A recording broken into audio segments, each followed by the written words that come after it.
Right. What up? What up? What's going on? Right, so we're brewing some more popper pioneer decks today. Almost said popper. We ain't playing popper, that's for damn sure. I ain't played popper in a minute. But yeah, so we're brewing more pioneer decks today, and today I've been kind of on one. I've been feeling some tokens. I've been trying out some stuff that I have played in days past, and I just wanted to see if like some of these decks are viable. I don't know exactly they are viable or not, but I certainly want to give it a shot and see, what we can make. And I want to see if tokens is a viable strategy in Pioneer or not. I played a tokens deck earlier today, and it did pretty well. I still want to continue to mess around with it. I'll show you guys the tokens deck I played earlier. And I kind of messed around with it a little bit. Now this was an interesting one. So basically I've been testing out Anointed Procession, right? And this one's an interesting one because this one actually has an infinite combo. It has infinite life, and it also has infinite creatures. Because when you have Anointed Procession and Decoction Module with a Whirler Virtuoso, any combination of like one or more of these or one or more of these together with Whirler Virtuoso is infinite, because obviously when Whirler Virtuoso goes to make a Thopter with Anointed Procession out, you will get 2 Thopters instead.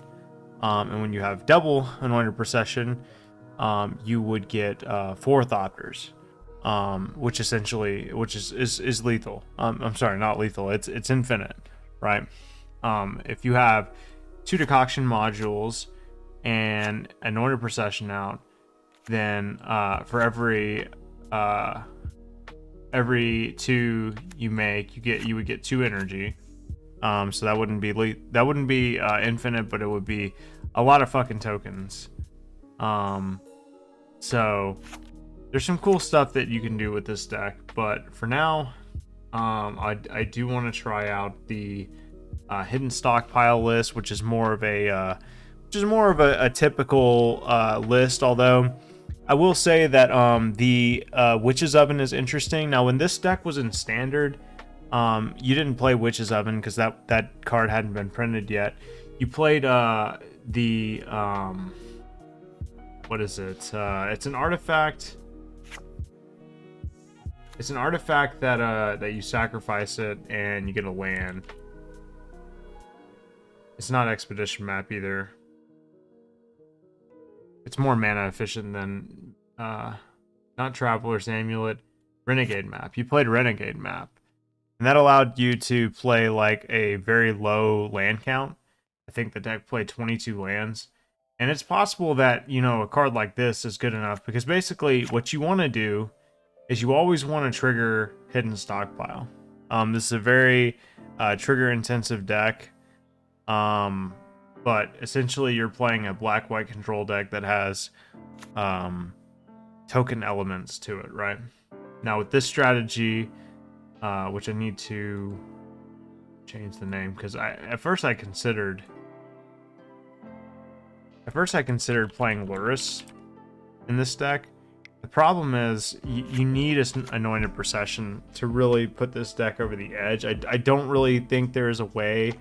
I mean, you could play Lurrus, and you could forgo playing any of these cards, and you can make like a Lurrus stockpile deck and just play, like, I don't know, basically play the sacrifice function. You would essentially just try and make them lose a ton of life, and you would have like an endless supply of creatures with Hidden Stockpile. I don't know how good that would be, but you do miss out pretty big if you don't get to play Anointed Procession. That's for damn sure. And you also wouldn't get to play Gideon or any other like good token makers. So there's that. There is some stuff that I want to do with this deck though. I definitely want to figure out like what my numbers are. I'm not quite sure if Village Rites is necessarily worth it. You know, I've seen this card in standard deck lists that played Sacrifice. It seemed pretty decent. So let me see here. Let's see.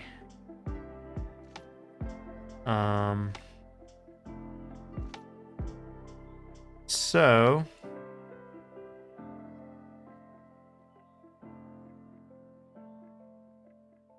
basically I'm about to look up and see like what decks have played Village Rites in the past. Village Rites. And I want to see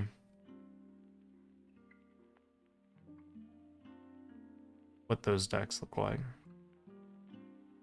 I don't necessarily care what format. I just want to know the card is playable. Let's see. So that's Historic Pioneer. Okay, so this is just red black. This was recent.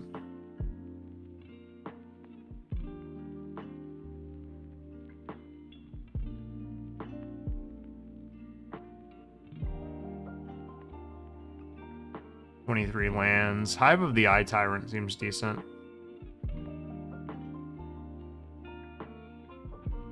Oh, before I forget, there is a land that I need to play in this deck.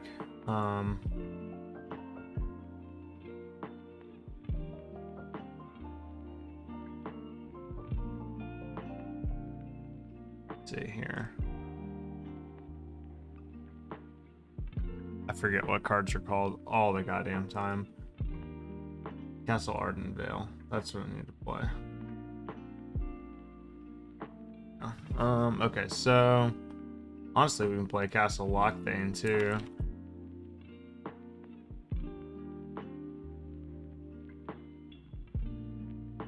Okay, so there's that. Don't know if we necessarily need 3 Conclave Tribunals, but we'll see.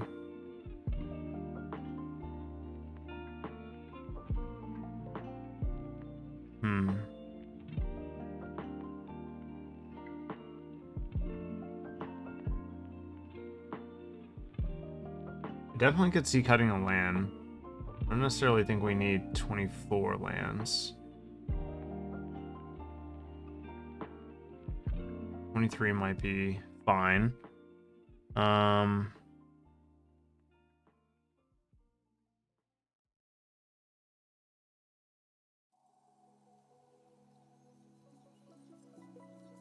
Not playing Thoughtseize does kind of suck, but we can play some Thoughtseizes in the board.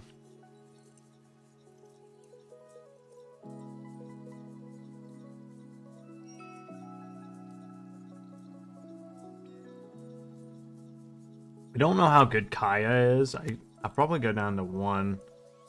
Even though that's not the best way to test a card, it's probably just not amazing. Like, you want to be already set up when you get a Kaya down for sure. And then previously, I would play like Regal Caracal in this deck. But like that card is not really like Pioneer playable, I don't think. It did shit out like a bunch of tokens, which was kind of nice.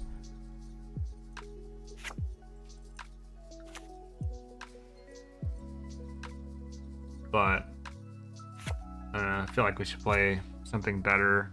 Gideon is pretty good. There's a few cards. I do feel like maybe I need to go heavier on the token makers, because this deck had what? 3, 7, 11, 13, 15, essentially 17 token makers. This one has 3, 7, 11. Oh yeah, that's a lot less. So I definitely need more token makers. There's start to finish, which is kind of nice.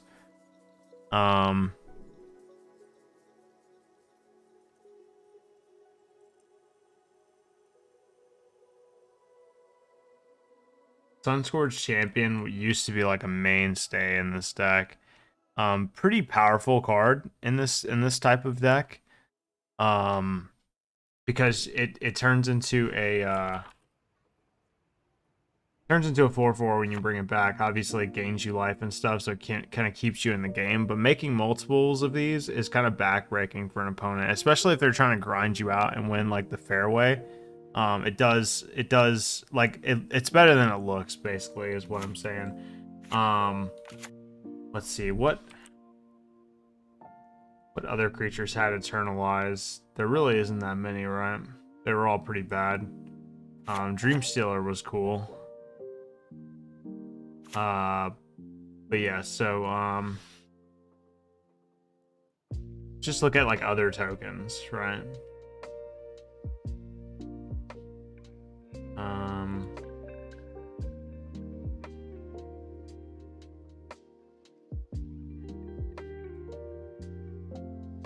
Okay.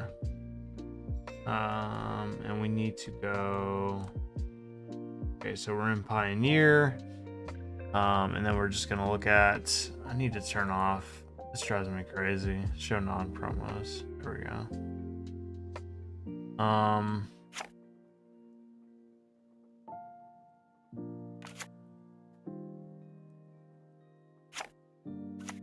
All right, so we're basically just gonna look at some of our options here.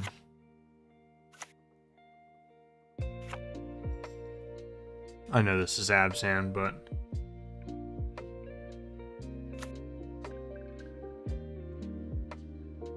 I don't think start to finish is out of the question in this deck. I still think it's pretty decent. I mean, that card's pretty decent too. Backrat's funny. What does this one do? Whenever you cast or copy an instant or sorcery spell, nothing really for me. We're not too contingent on casting instants and sorcery spells. Let's see here. Sunscorch Champion. This card. Populate is not to be underestimated. That's for certain. Frustrating mechanic to deal with, I should say. Whenever another non-token creature you control dies, you may exile it. If you do, create a copy of that creature set to 1/1.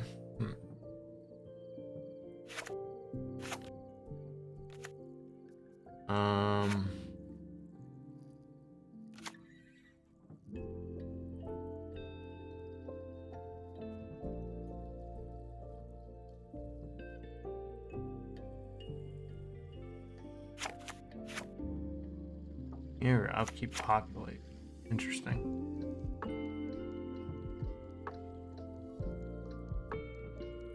This card's pretty good. But, that being said, we're not playing green.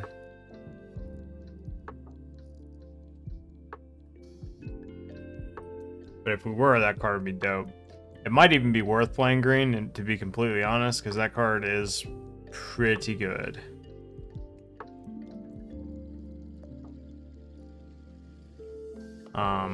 Yeah, pretty good.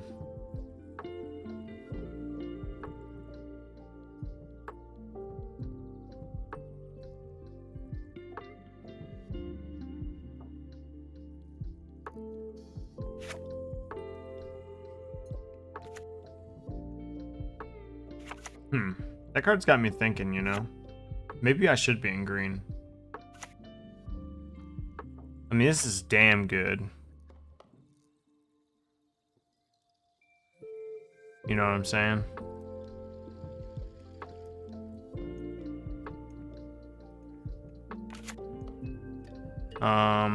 Let's see.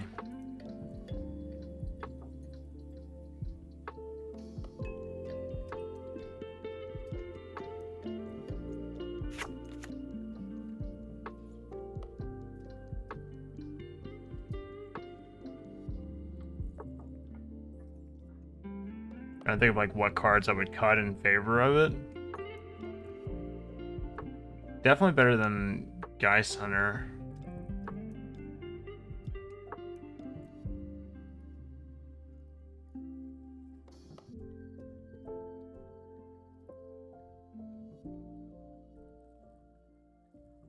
I don't know.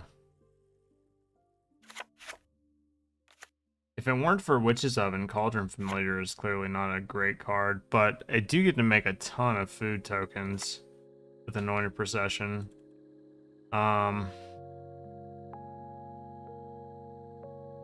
Maybe we just cut the Geist Hunter.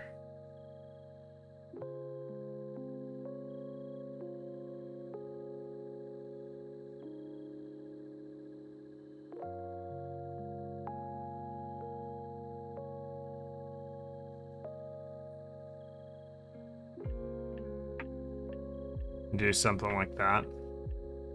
Be Abzan.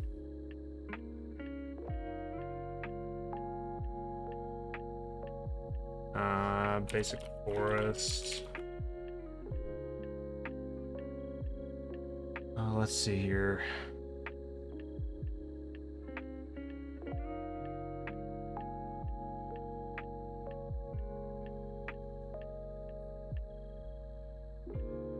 Basic Forest, and then go like, we'd have to cut some more cards.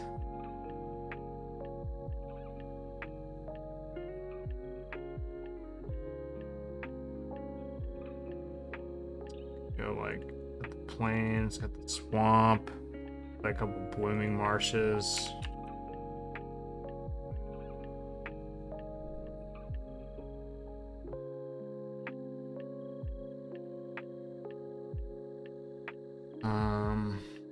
Trying to think if there's anything else.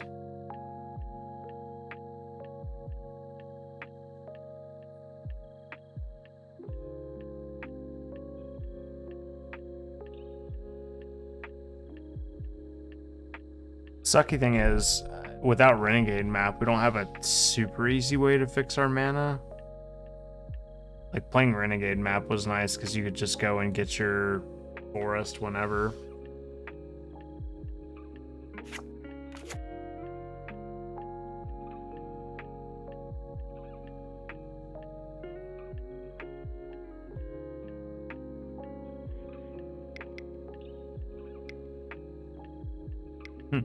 But if we draw our Blooming Marsh in like every hand, then it looks great, right?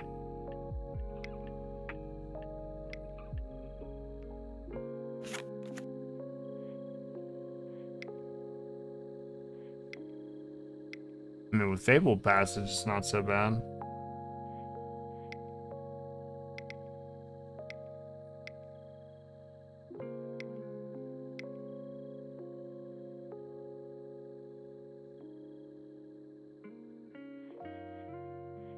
I think we might be okay. I'm a little concerned about the number of lands I'm playing. I mean, 23 is certainly not a lot. Yeah, see, like this hand might be like a trap. Witch's Oven. Okay, see, we got a green source in time. Yeah, we might be okay. The 4 Fabled Passage is really what saves us. This card's very good. We can even run Regal Caracol at the top end. And it synergizes with Cauldron Familiar. Hold up. Hold the fucking phone, bro. You see what's going on here? You know what I'm saying? You know what I'm saying?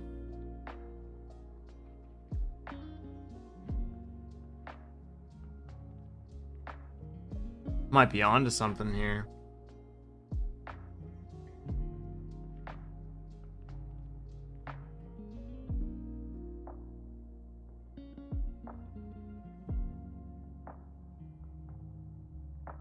This is pretty sweet, actually.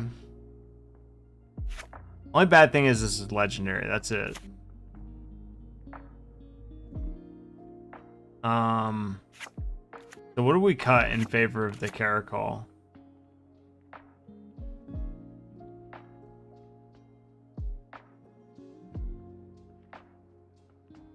We cut like a couple of village rights or something.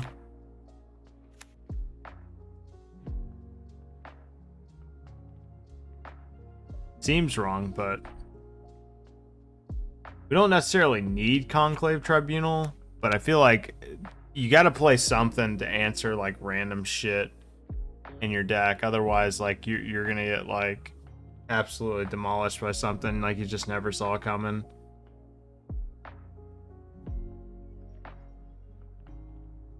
Village Rights is not totally necessary. I just think it's a good card. But I could definitely see cutting it for something else. Like, we could technically run a full suite of Regal Caracols. We don't necessarily need to play any kind of card draw, but like, let's see. That hand's pretty decent. Card, play a land, play an Anointed Priest. Yeah, that's a good hand. Let's see. Okay, draw another card. So then we would play like Cauldron Familiar, Fabled Passage, draw another card. Okay. Yeah, I think this might work, guys.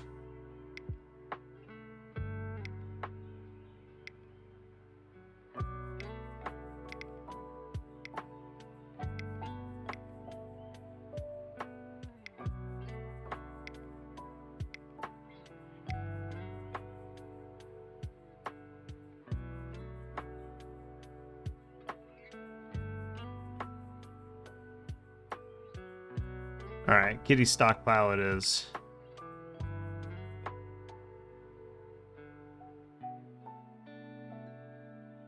Oh, hold up. We gotta think of some sideboard cards for this deck. Let's see. So Rest in Peace is decent. It does kind of hurt our Anointer Priest, which is Oven thing. So we probably need like something that just exiles our opponent's graveyard. Is Wheel of Sun and Moon legal? Not. What's some other like graveyard exile abilities that are like one-sided?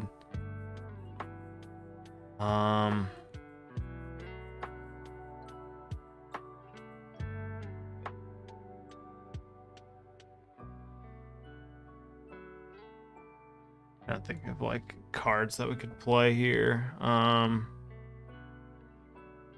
Kalidas is pretty decent.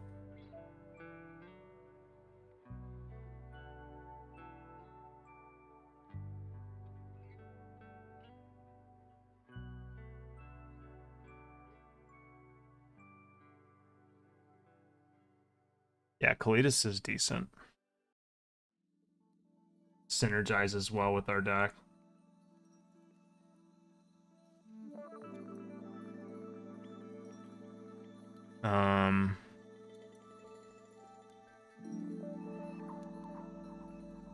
Like 2 Kalidas in the board.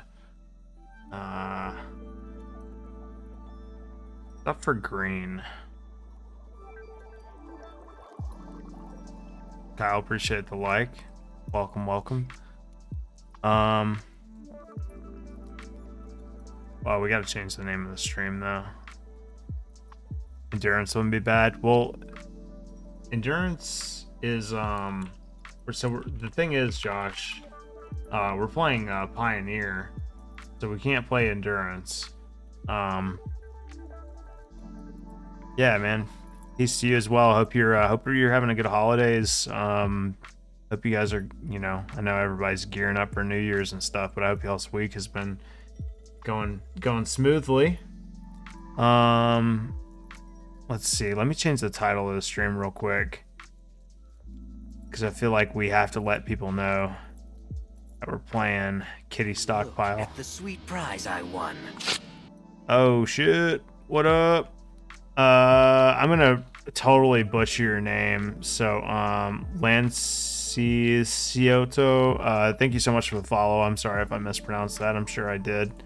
But welcome to the stream. Yeah, Josh, it at first glance, I could definitely see how, like, you might think it's modern. And plus, I have been just playing modern nonstop, right? So.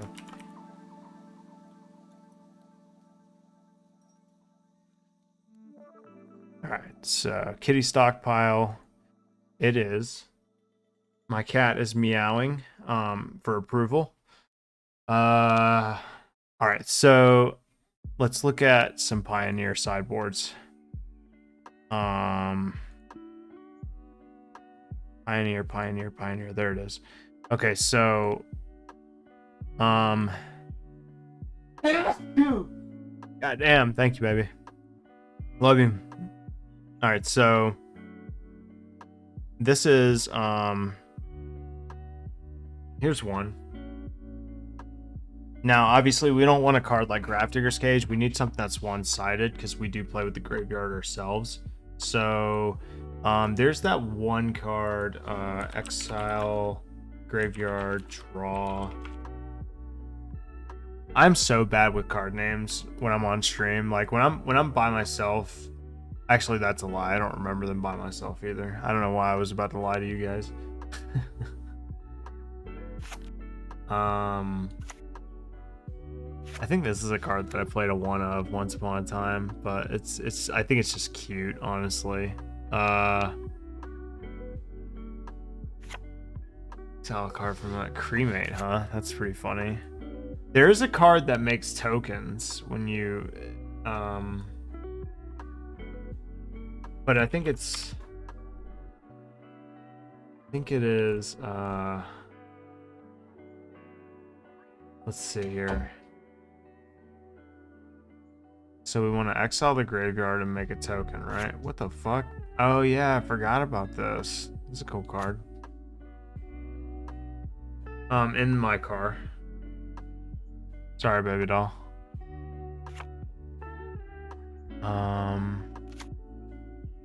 Oh, this is a cool one.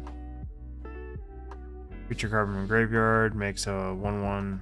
Oh, its owner makes a. Oh, never mind. Not what we want.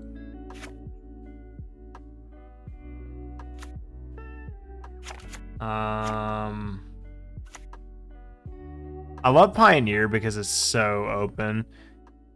Aghanim Awakening might be useful.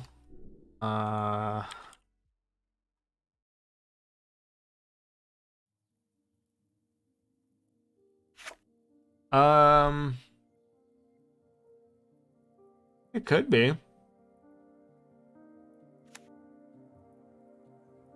It could be. The only good target is Regal Caracol. I mean, in the main board.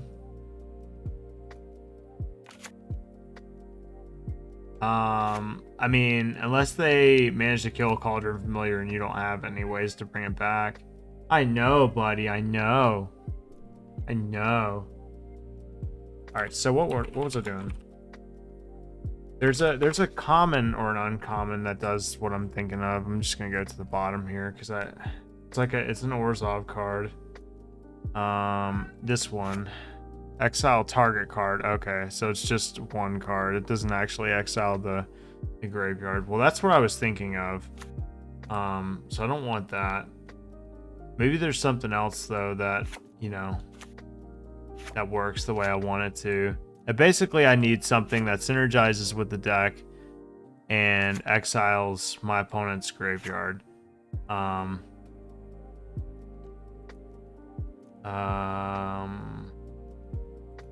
You have to spend mana for that. Necromentia is good if you're trying to target just like one card. But I think I just need something that straight up. I guess the only answer is like the stupid claw, right? I don't know if it's actually a claw. What is it called? Yeah, Scrabbling Claws. Yeah. It's kind of like a Grafting, or not a Grafting, a Relic of Progenitus. So let's just grab a couple of these because we already have Kalidas, and that's kind of like Graveyard Hate on its own. There's also some cool cards that you can be like. You could play Anafenza, like the Abzan one. It's kind of mana intensive, but like I don't know. There's stuff out there. Let's see. So,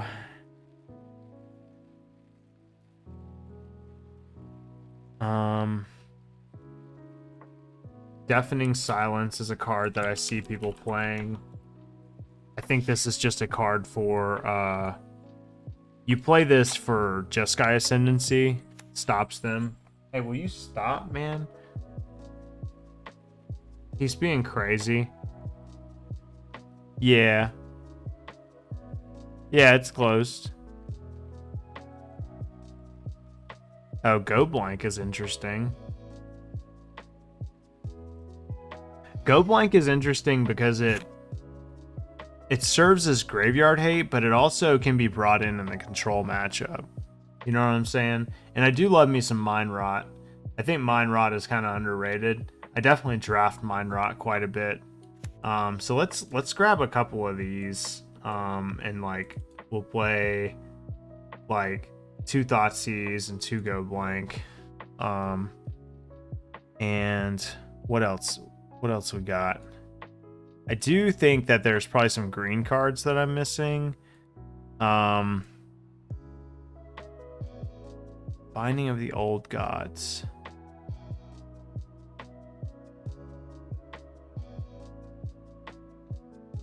Oh man, these people are straight up playing 4 Go Blanks. I mean, we could do that. I don't think that's terrible. That's a lot of Graveyard Hate. There's Outland Liberator. Let's see. Outland Liberator is artifact or enchantment, right?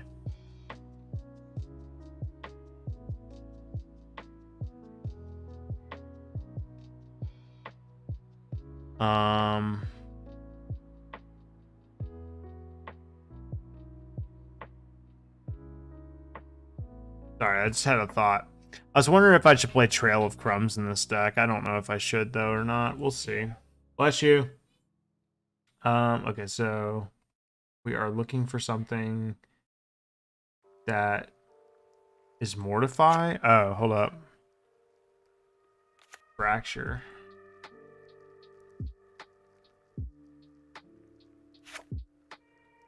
That's pretty good. Play a couple of those.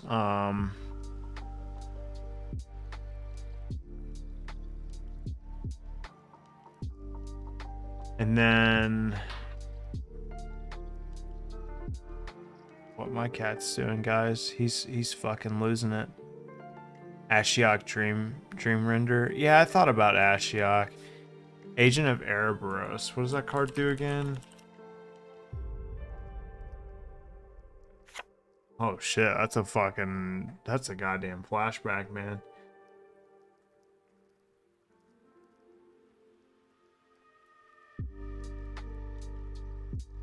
It's not bad. I don't necessarily know if it's like what I want, but it is a recurring effect technically.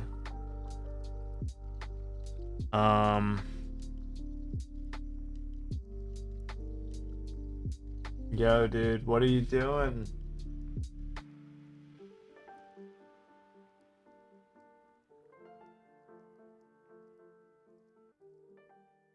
I was looking at Trail of Crumbs. I just don't know if it's like...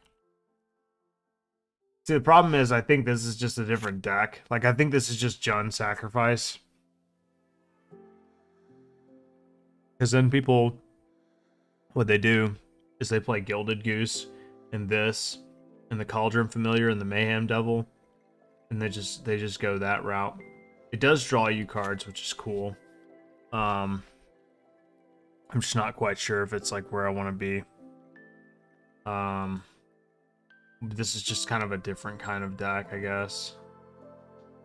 But I could definitely see playing like 1 or 2 of these. And maybe something like that would be decent for like the sideboard. I don't know. Like, I could see playing it for, like, the grindier matchups, I suppose.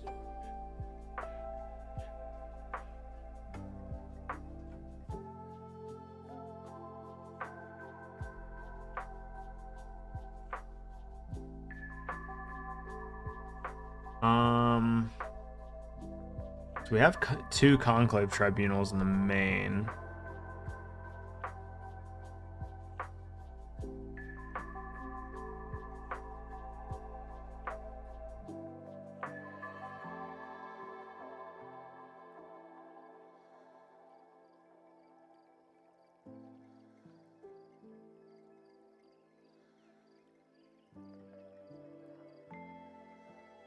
Grave Enfeeblement seems to be a popular one. I'm just trying to think of like all of our options here and go from there. Could play like some like cheeky stuff in the sideboard, like just alternate win cons. Cling to Dust. Yeah, I think I'm good on Graveyard Hate. In fact, I might even be overkilling it right now. I'm not quite sure, to be completely honest. But that being said, oh, this is a Niv to Light. There's Night of Autumn, which is a decent way to kill artifacts or enchantments. There's Despark, Thoughtseize. There's Tulsamir, which is cool.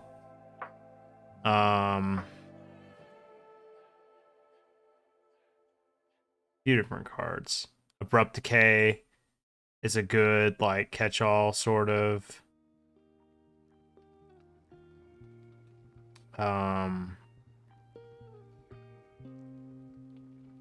Maybe like Necromentia or something, like a one of Necromentia. I don't actually know if I'm overkill on I think maybe we can afford to cut the Scrabbling Claws because we have the go blanks. And then we can play like, what's a good spell that can like refuel us? Yeah, I know it is. It's just I just don't know if it's like, there's not really many graveyard decks doing like a whole lot in Pioneer, you know what I'm saying? But that being said, like 2 Kalitas and 4 go blanks is kind of like enough Graveyard Hate, I think. Obviously there is Phoenix. Like, that's a pretty good deck for sure. But I don't actually think I would struggle too much against that deck. I'm not quite sure. I mean, and we could also just play Deafening Silence and honestly pretty much fuck their game plan up pretty bad.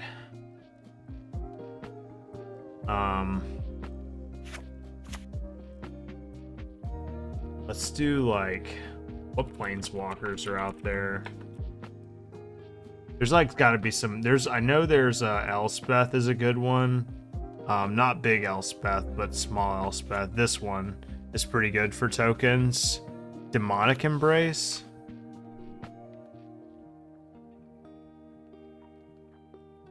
That's not how you spell Embrace. You may cast from your graveyard by paying 3 life and discard a card in addition to. That's an interesting one. I don't quite know if it fits the deck. I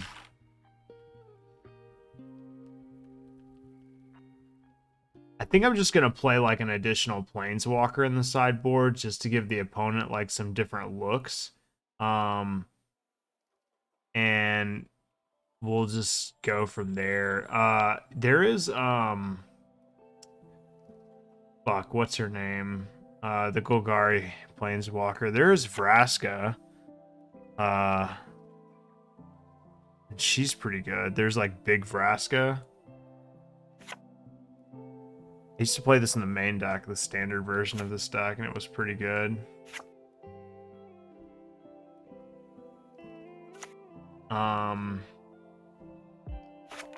There's also what was I thinking? There's also sacrifice permanent. There's an enchantment that yeah, Doom Foretold. At the beginning of each player's upkeep, that player sacrifices non-land, non-token permanent. If that player can't, they discard a card, lose 2 life, and you draw a card, you gain 2 life and create a 2/2 white knight creature token with vigilance, then you sacrifice. So not bad.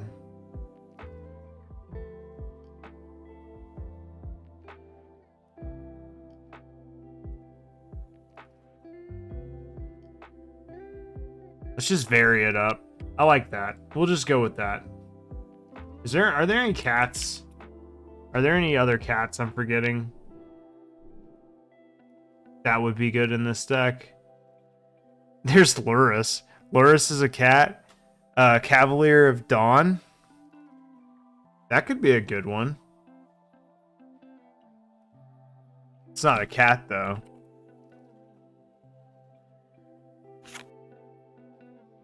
Destroy up to 1 non-land permanent. Controller creates a 3. And we can obviously do it to ourselves if we need to. When it dies, return target artifact or enchantment card. So we could return like a chariot or... Yeah, I mean, that could be decent, actually. We'll put one in the sideboard. Cavalier of Night isn't bad either, actually. But there's not really any creatures that I could really bring back feasibly. I mean, let's just go with this. Good suggestion. Good suggestion. I like it. I like just adding random cards to my sideboard, like when I'm just testing a deck out, because you just never know. You don't know what's good, you know what I mean? Like it's like you're playing a deck for the first time, and it's like, I don't know what fucking problems this deck's gonna have. I don't know what things I'm gonna run into. And having a wide array of cards in my sideboard sort of like allows me to be like, okay, this was an unforeseen problem with the deck. I think that I can solve it by bringing in X, Y, and Z, you know? I really do love that cards are so fucking cheap in Pioneer, like compared to Modern. Like my Modern decks that I was renting were like a fucking 1,000 tickets with like Ragavans and Teferis and fucking Force of Vigors and Endurance and Furies and shit. And like the decks in Pioneer are like 100 tickets. You know what I mean? Like they cost virtually nothing without fetch lands and all of those other cards. So it's nice. It also, Pioneer is just like a good change of pace, man. But yeah, so we'll play this deck for a little bit. And that'll be like our first deck that we play. And then after that we'll try the infinite combo tokens, the Jeskai tokens.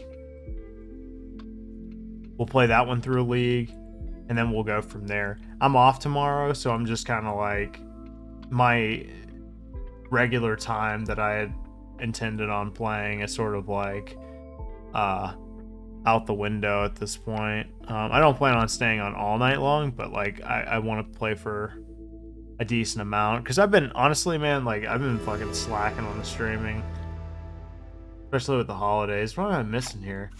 Cauldron Familiar?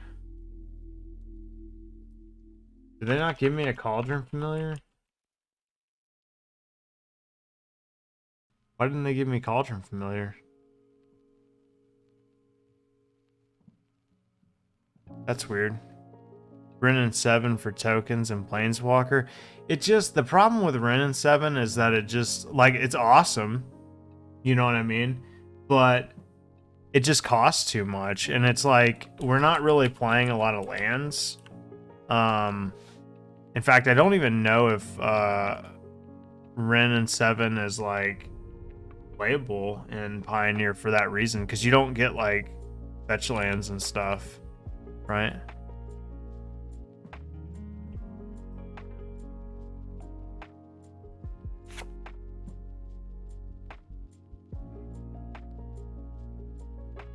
I mean, it is powerful. It's a powerful planeswalker. I just don't think it synergizes too well with what we're doing, like our game plan. I do think it's rather funny that my only card I'm playing green for is the Chariot, but it's just so goddamn good. Like, I'm actually legitimately excited to see how it performs. It's probably going to be terrible, but you never know. It's banned? Is it banned?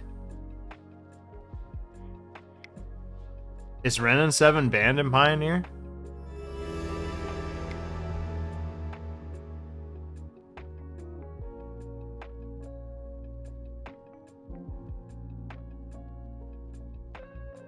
I don't know the Pioneer ban list anymore. It's not banned.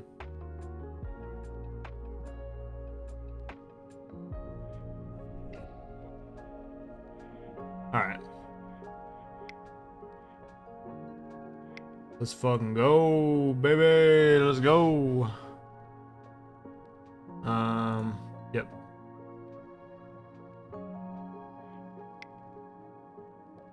Yeah, interested to see how this one's gonna go. Hold on, let me update Stream Decker really quick.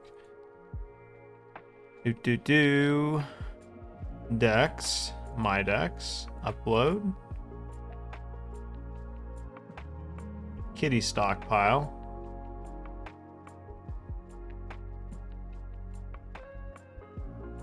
Cool. Low-key kind of love it, not gonna lie.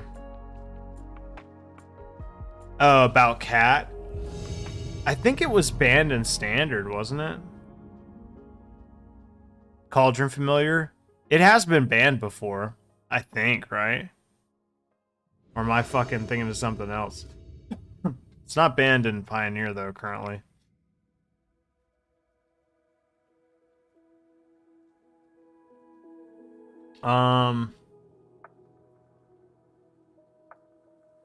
This hand's a little wonky, but I'll keep it. This is one of the things. Yeah, it's banned in other formats. Yeah, this is one of the things I was like a little worried about with this deck. Is like it being like a little pointed towards the sacrifice thing, and like that sort of detracting from our overall game plan. But we'll see. Oh, another Cauldron Familiar. Okay.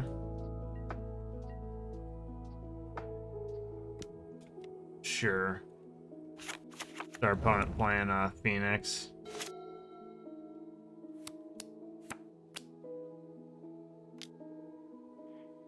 I don't think this is going to affect what they do, so go for it.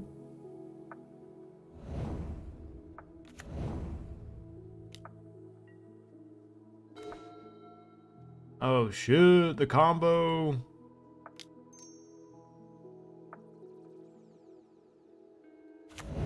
Hell yeah, brother. I'm actually gonna play it for white.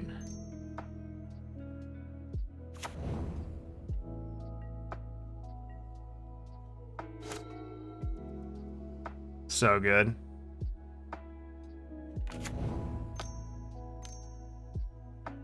Thing in the ice, okay.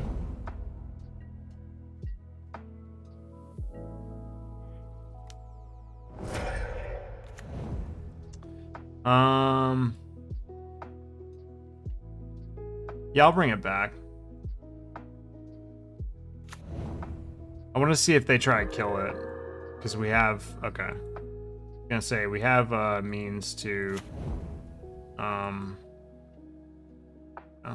deal with that. Let's see here. So sacrifice, actually, that's unfortunate. I wish I didn't play that way now.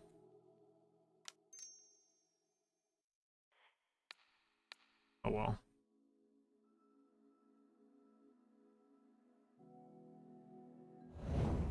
Get him out of here.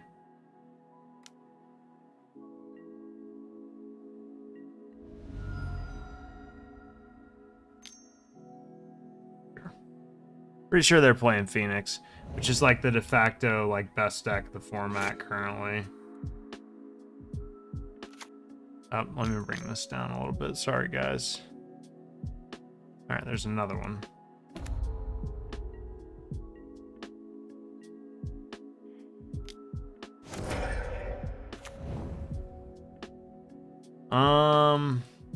Do I sack the Fable Passage?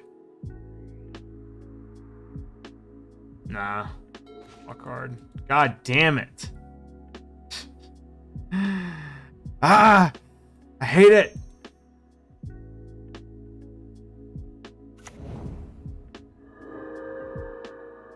Alright, next turn I'm sacrificing that bitch. I just didn't want to fucking sacrifice it for... well, we don't even have... Never mind.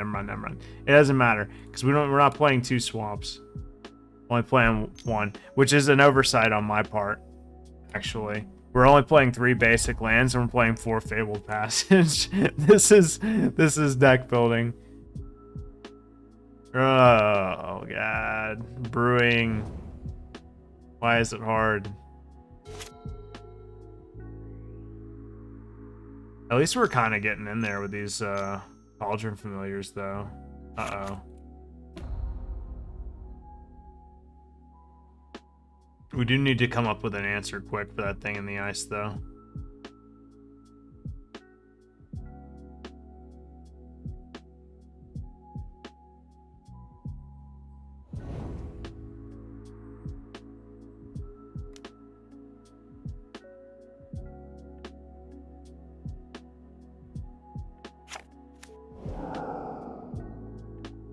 Yikes.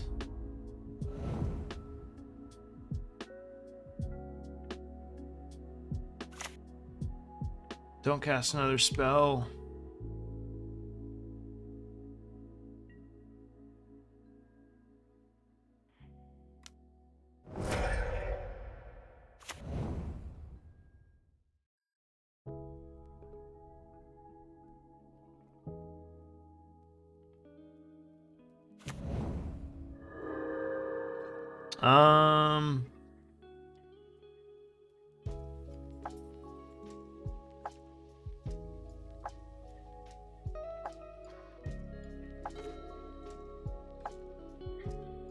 Okay.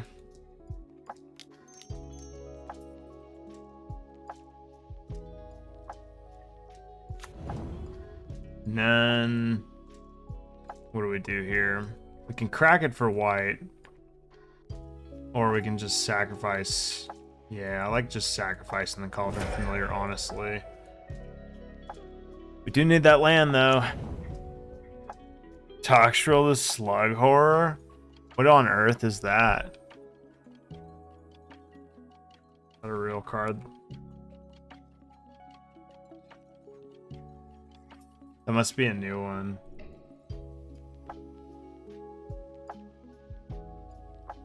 What on earth? This creature costs a lot of mana, friend. It's cool, though.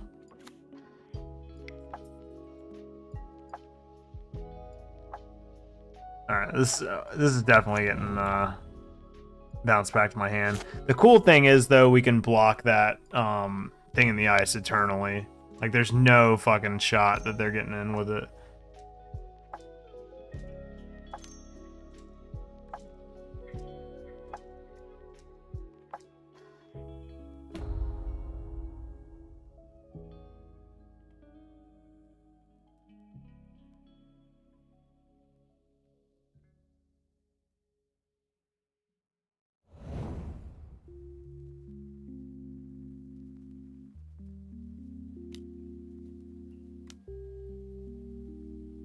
They're gonna get some Phoenixes here? Probably. There's one.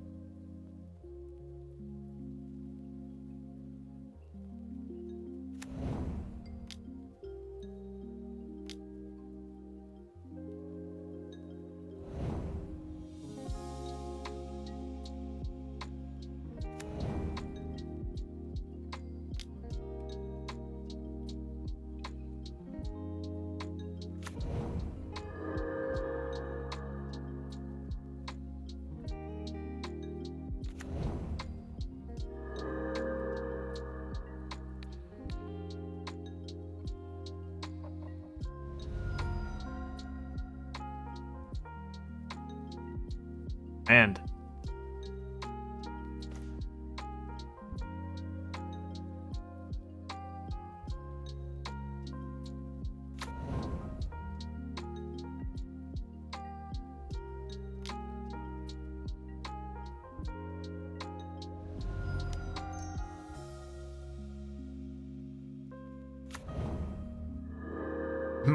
we're gonna win on these fucking stupid cats alone. I love it, dude. Let's go ahead and just get our green source here, I guess. And then just pass. Yeah, they may have just a hard time dealing with, because like obviously in red blue, like one of the problems is you can't really gain life. So they may just have a difficult time beating Cauldron Familiar.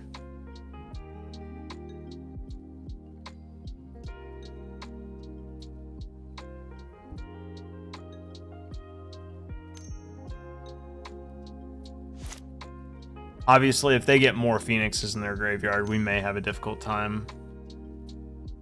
And chances are, with as deep as they're digging, they will probably get at least another one out now.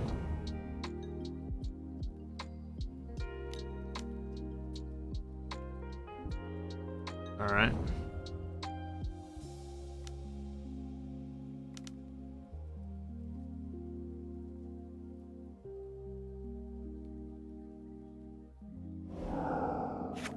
Uh-oh.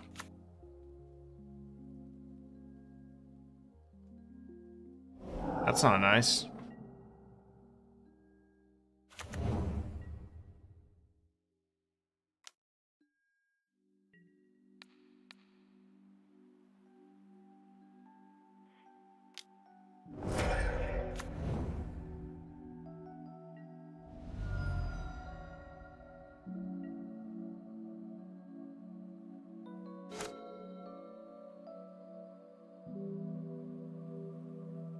We might be dead.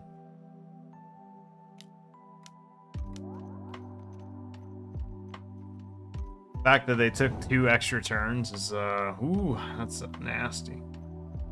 I forgot that deck played like a 1-of copy of that card.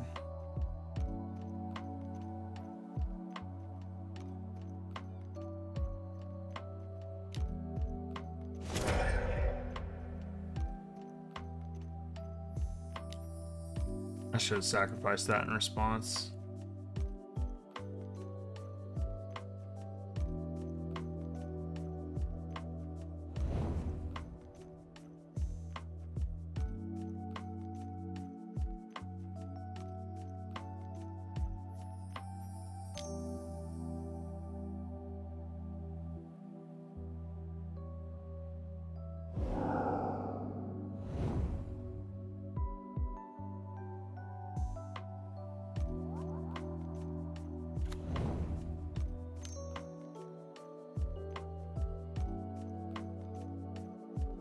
Oh, yikes. Ooh.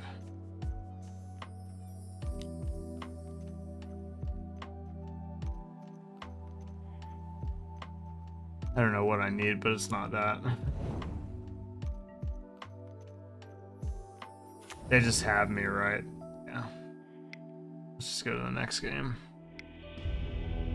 Alright, so we bring in Go Blank.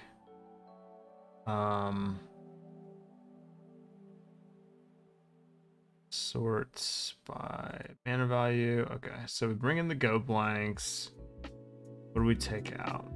Take out probably like a couple of Chariots. Fatal Push is good. Conclave Tribunal is like okay, I guess.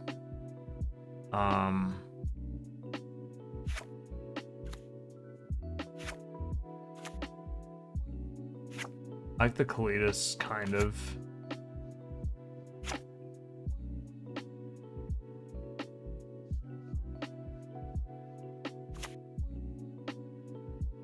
Deafening Silence is probably decent.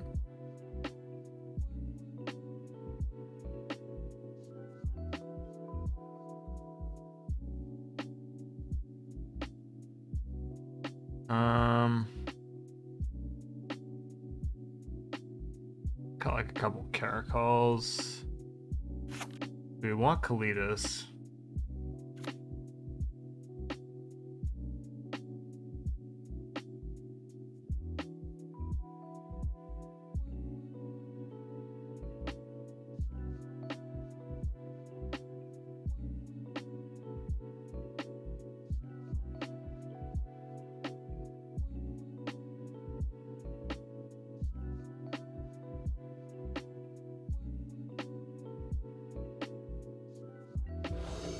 I don't know if I was supposed to cut a witch's oven, but here we are.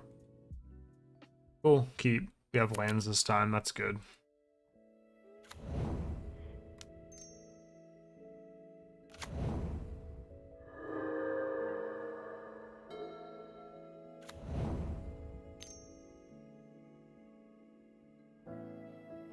Lame.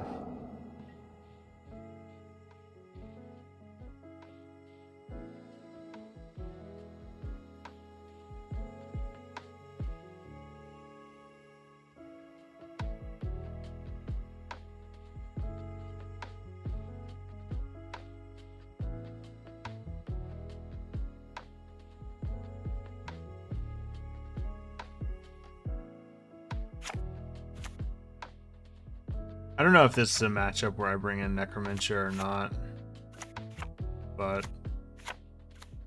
I don't know.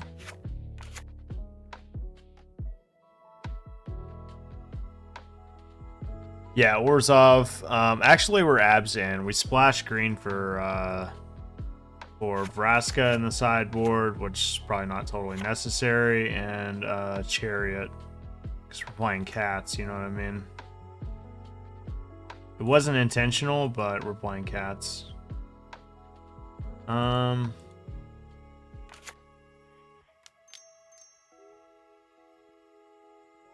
that and pass. Yeah. It's fun. I mean, I have not played this deck yet, so I don't know if it's going to be good or not. It's probably not good, but who knows? I did play this deck in Standard for quite a while. I finished pretty strong at a open with this healer archetype, so I'm no stranger to it. Alright, no bird, that's good.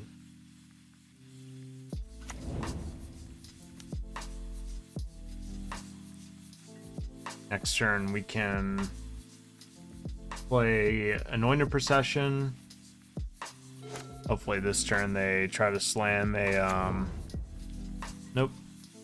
Not gonna try to slam a thing in the ice, alright. We're drawing a little too many lands here. No counterspell.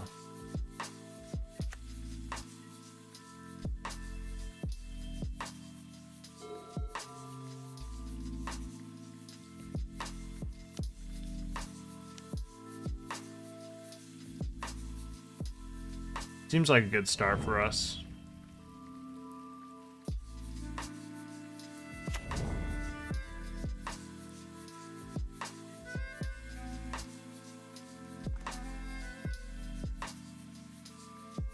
I don't want to play the hidden stockpile just yet because we don't really have a way to take advantage of it.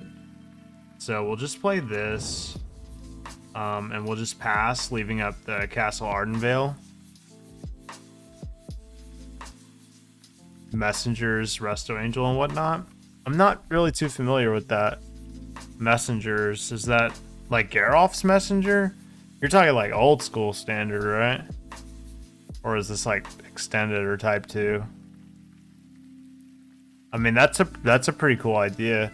Those cards aren't legal in Pioneer, but I did think of like a blink deck. There is kind of a blink deck that's popular in Pioneer. It plays like enchantments and stuff. It plays Yorion, Orzhov. It's pretty decent.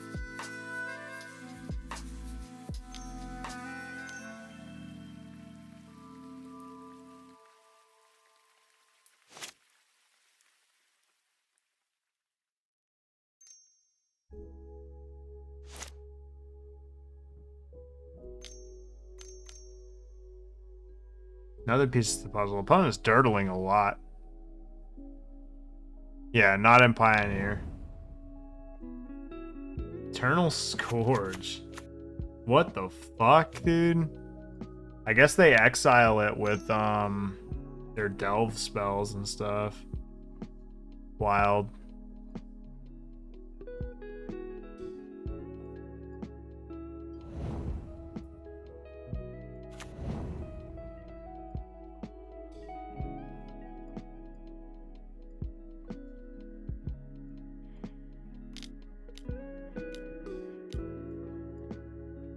All right, let's get this party started.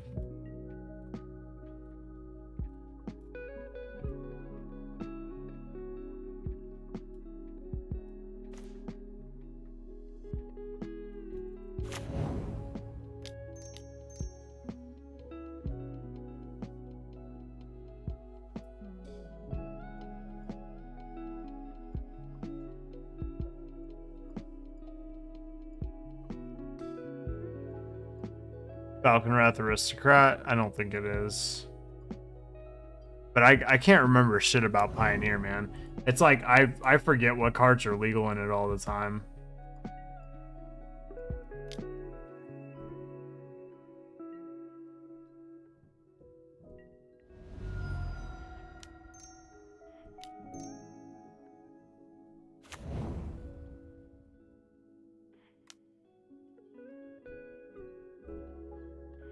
Bottom that. All right.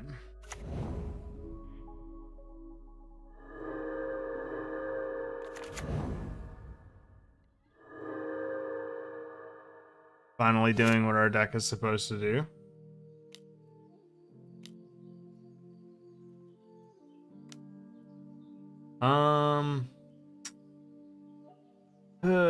Yeah.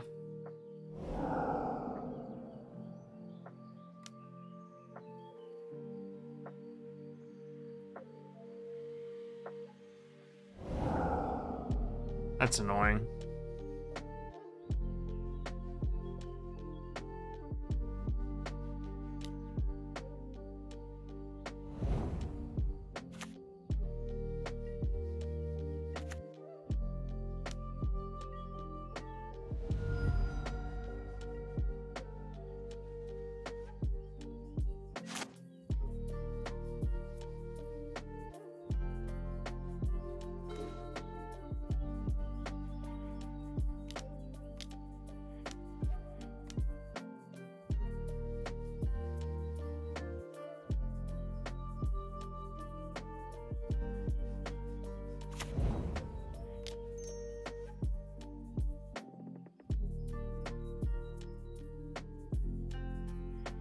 A lot of hidden stockpiles. I need something a little bit more than hidden stockpiles. Yeah, no, I got you. I got you. No worries there. Hopefully the opponent doesn't have another like board wipe. The unfortunate thing is we haven't really gotten our high impact cards. We've just been getting like more hidden stockpiles. Like at the very least, another anointed procession would be fine. But in stockpile is, I mean, having 3 of them is cool and all, but I will say playing this deck in real life, man, at a tournament, like playing it at an open, after day 1, I did not realize how shot I was going to be. Like I was absolutely shot after day 1. Like so many triggers to remember, and you have to know how to do the math of like what it means to have like, for example, 3 hidden stockpiles and 1 anointed procession, and what it means to like have another anointed procession in play and like 2 hidden stockpiles or whatever. Like it's a lot of table math that you have to do. Our opponent's getting Phoenix on. They're gonna take another turn.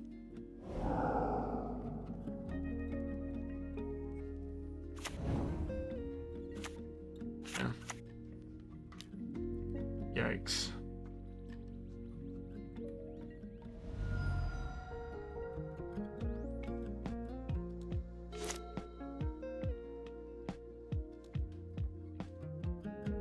As That's a really terrible card to be up against because it's just so good in their deck. Like, they do nothing, and then all of a sudden they're like beating the ever-living shit out of you. It's wild. Yeah, honestly, I don't really know what I need here. I think I need to draw a priest. And even then, I don't quite know if that's enough. So, like, what? I draw like anointed priest, right? I swing, and then I'll like play it, sacrifice.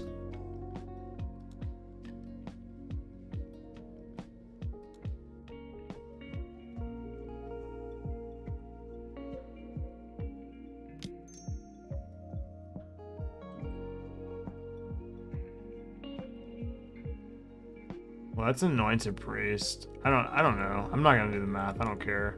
I'm pretty sure I'm just dead. But I do have a fatal push, so that's something.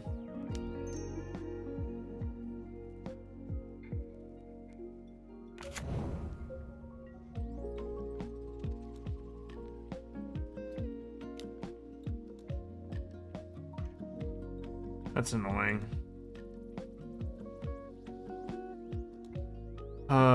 Why do you have the fucking lightning axe? Yeah, maybe I wasn't supposed to sacrifice on upkeep. Maybe I was just supposed to hope that I was on top.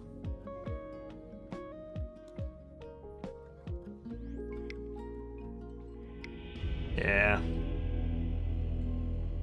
Declaration in stone, yeah. Yep. Oh well. I mean, that is supposed to be like the de facto best deck in the format, and we are testing. And like, to be fair, those games were a little awkward, in all honesty. Like, I don't feel like the deck like we drew very well. But it's hard to say, right? Like one match, not very large sample size there.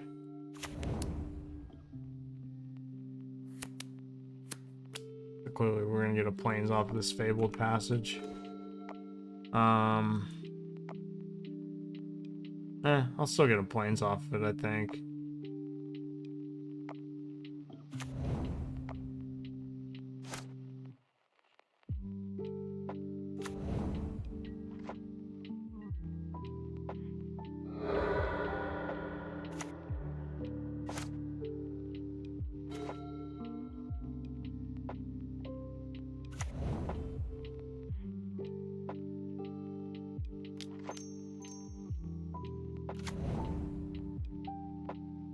I like to gauge like the reaction, like when you...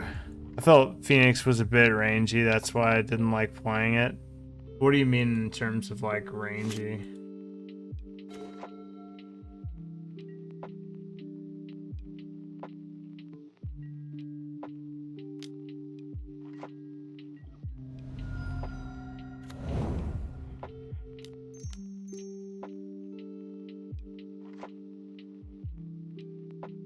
It might counter this.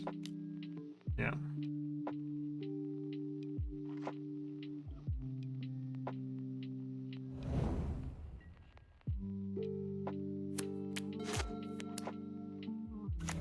I'm okay with them sending Anger of the Gods to the bin.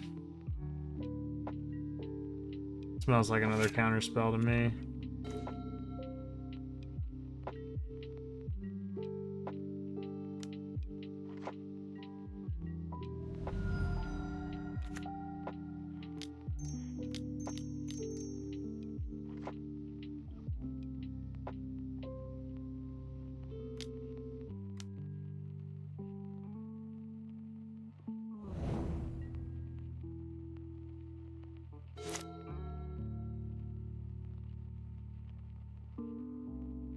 Like when the deck drew bad, it was terrible. Other times it felt like it should be illegal. Yeah.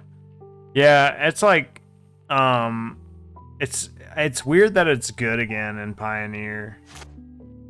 All right, they missed the land drop. That's cool.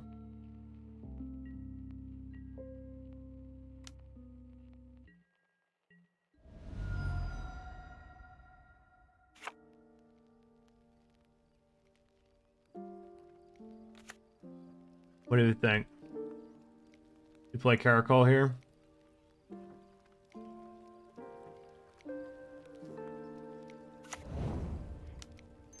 I think I do because it makes the most of my mana.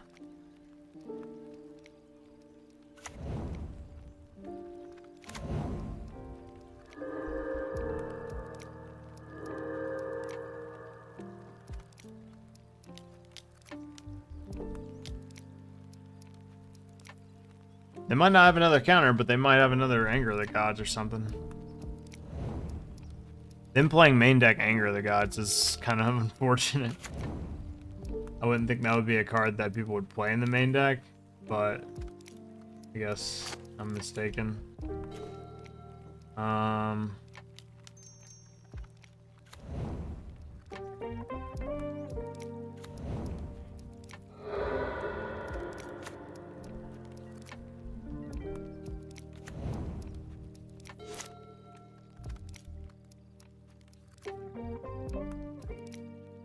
Yeah. I don't know what this is. It just looks like blue-red control or something.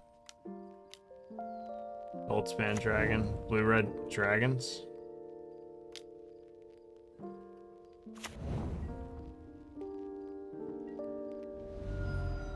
Alright. Let's do it. Draw a card. We're going to take some damage, but... Alright, Caracol's a good draw.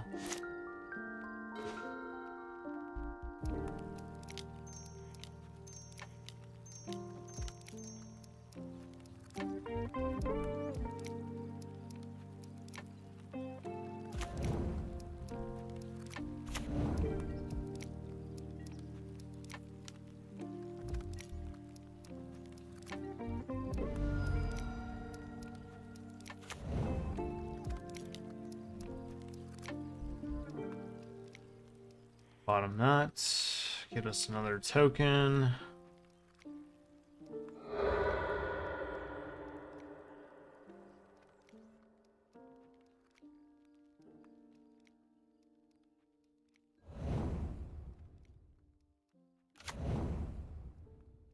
Love the cat tokens.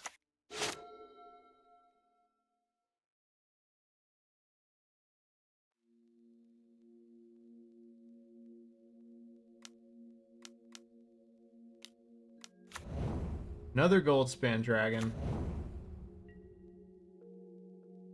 Alright, let's swing with both.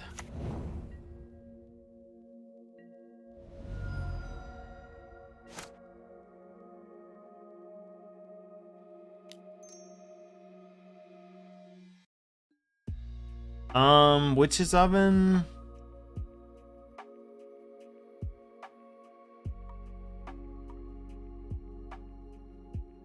I mean, what we get?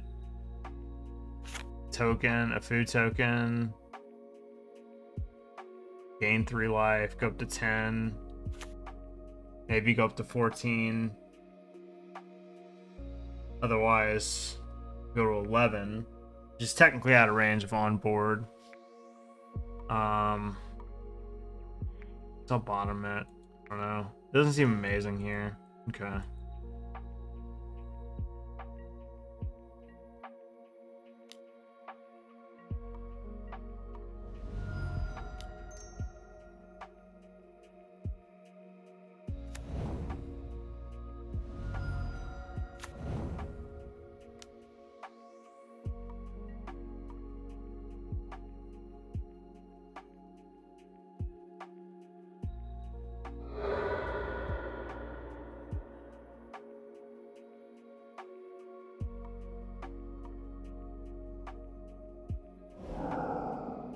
Big through time.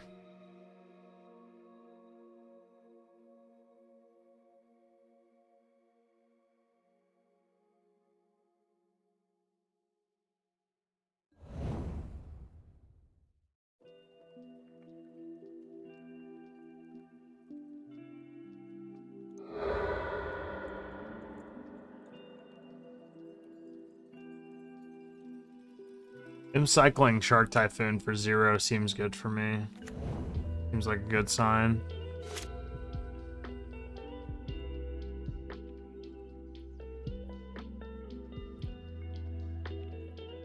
Let's far as sideboarding in this matchup, I think I just bring in the go blanks and like maybe a couple of other spells for like reach.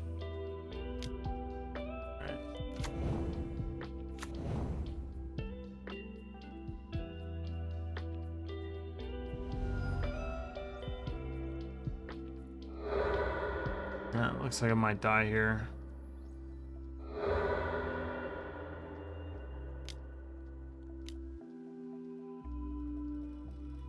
Draw a card.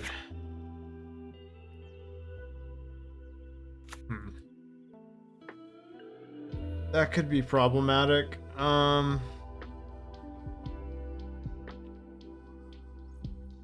I... Yeah. Considering drawing a card off Castle Lockthane and going to 2, but I don't know. So. Ooh, that's a good draw.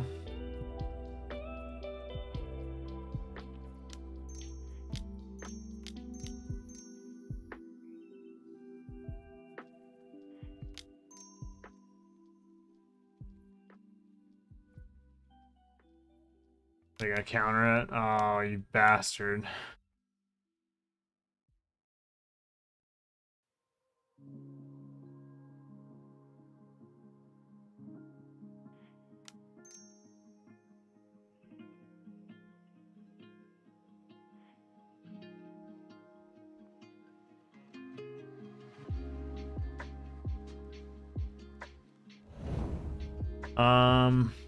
You just attack with the kitties.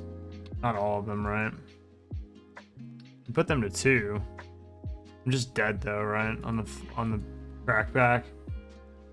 I go to 10, take 13. Yep. All right.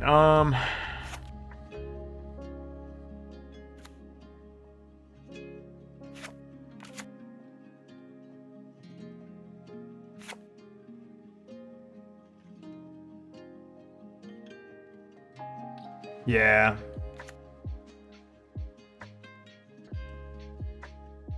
Yeah, I don't know. This card seems decent.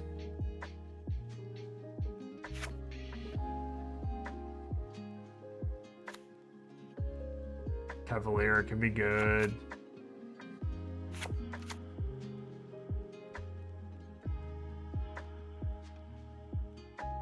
It seems kind of bad against Goldspan Dragon.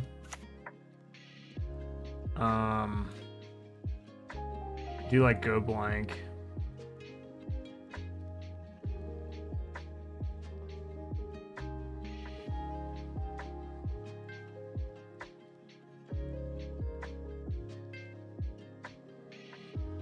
Fatal pushes seem virtually dead here.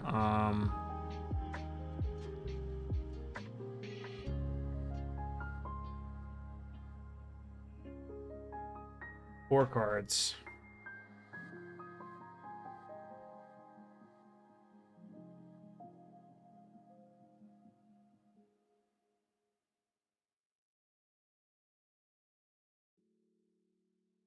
All right. Let's roll with that. Yep.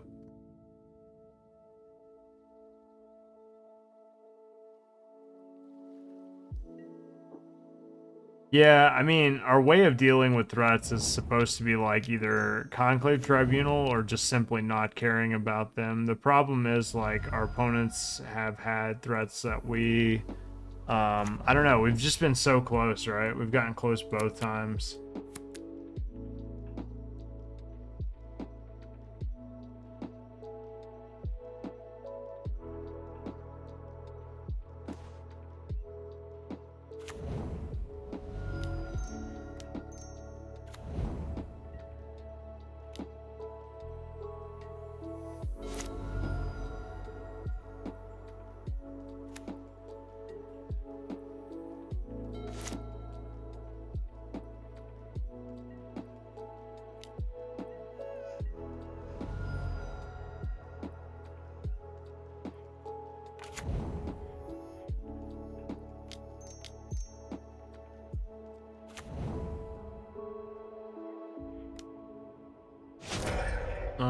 We'll bottom that. Get our triggers. I could see running like a selfless spirit in the sideboard for like board wipes. It's probably worth it. Yeah, that island does look dope.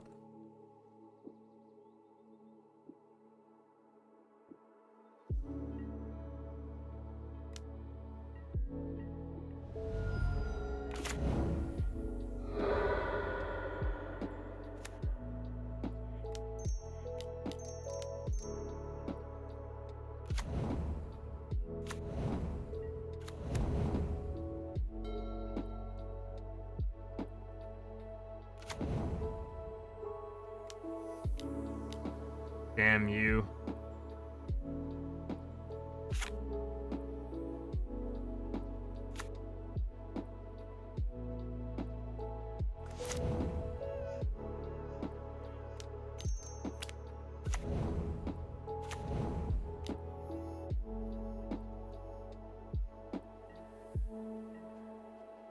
All right.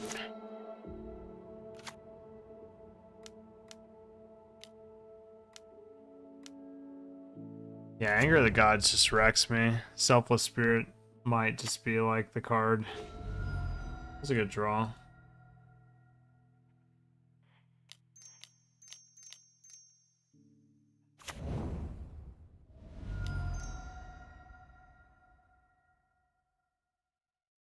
Slumgar Scorn? Oh no. God damn it, dude.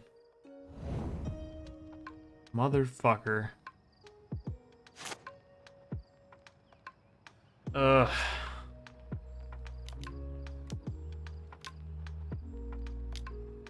Son of a bitch.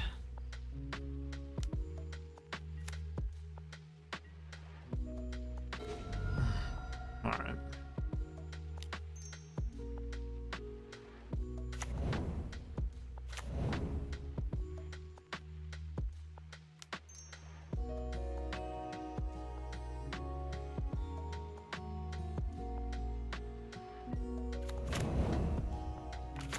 Well,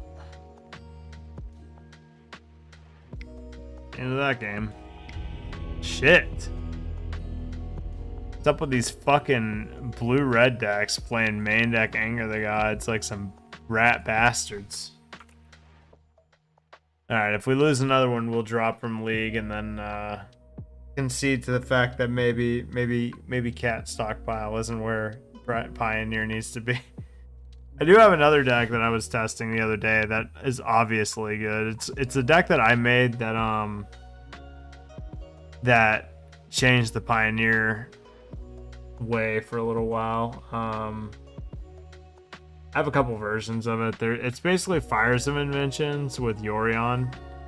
But now so it was like people were playing Lucas Fires and Pioneer. And then Pioneer stopped being like so fucking terrible and like they've changed shit. Hold on, where's the other one? Now everyone's back to playing like my version of it. So I've kind of been like tweaking it a little bit. This is different than what you'll see like most people play. Obviously like T3 was banned in Pioneer, so you can't play Teferi anymore. But yeah, I mean, I like the Heart of Kirin, so I want to try those out. There's a few other cards I could definitely see bringing in for sure. I don't necessarily think like Nahiri is super good here, but I don't know. Probably warrants some playtesting. I did play it the other day. I played the Taking Turns version though. This isn't what I'm looking for. This is the other tokens deck, by the way, that I made. I might actually play this one after it. I think this one's probably just better against control decks, but we'll see. I played this.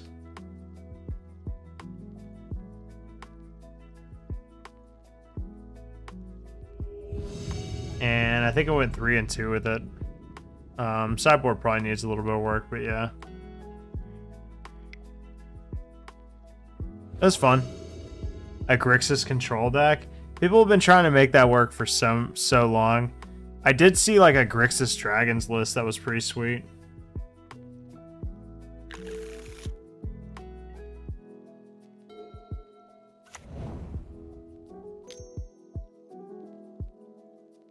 Yup. Opponent's like, what the fuck?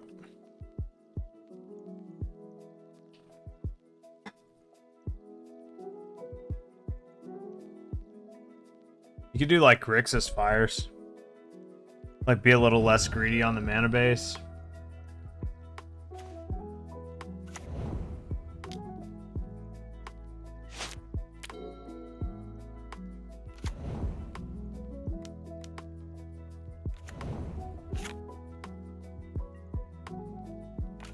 Winging for 2.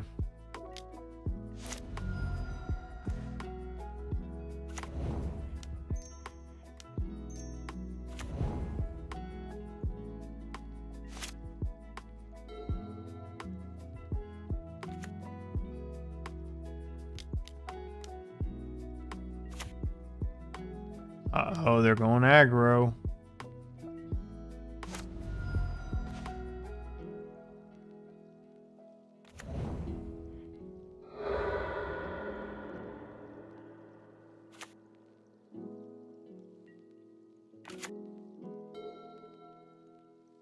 Oh shit, sorry. Didn't mean to hit my... I do that a lot more than I should. Yep.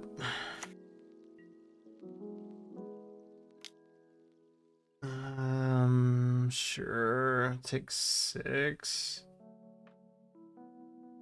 Yep.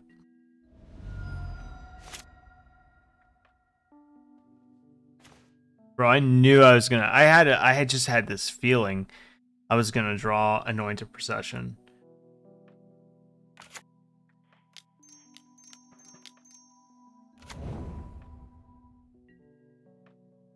Walker's version of it where you just win with Sarkhan, yeah. With like Grixis. It's just like Grixis Planeswalkers. Yeah. Fire that up.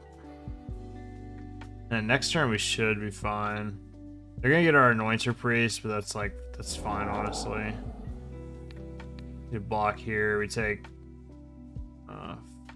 6, 8.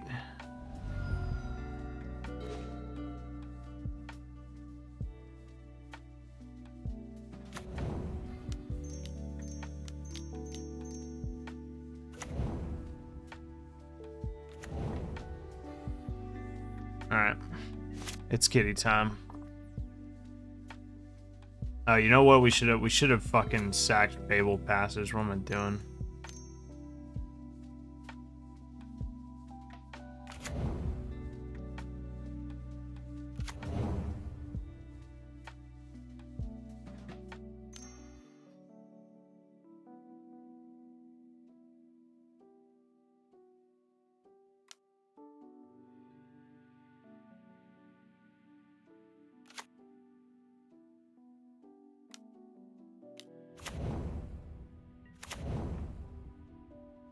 Hell yeah, brother. Let's go.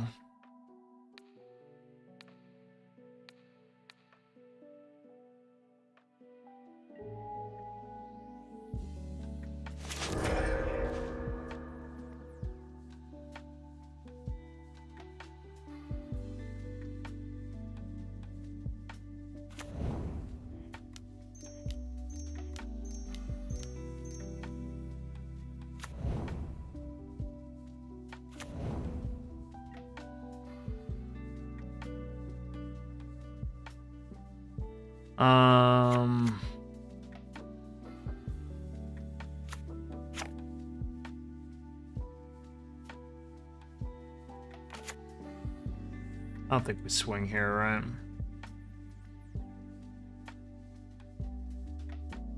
I don't want to lose my cat. Cat Lord.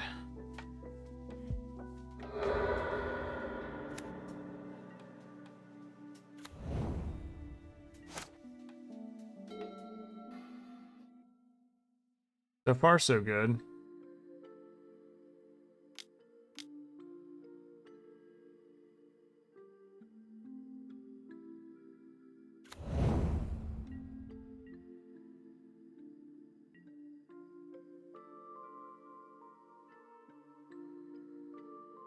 Yeah.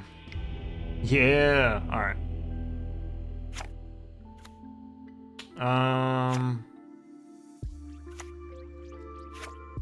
Meat Hook Massacre is probably decent in this matchup. Could honestly bring in our own Kalitas, it'd be fine.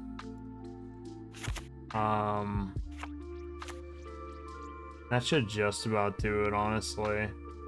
We could take out like a couple chariots, which has kind of been my like go-to. And maybe like a couple Legions landings.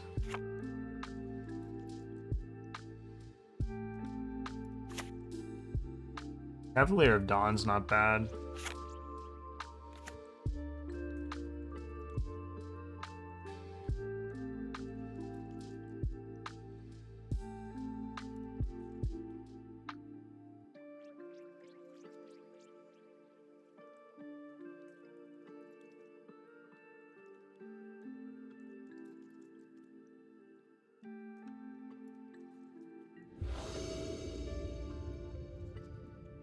I don't know how much attacking I'm going to be doing, you know what I mean?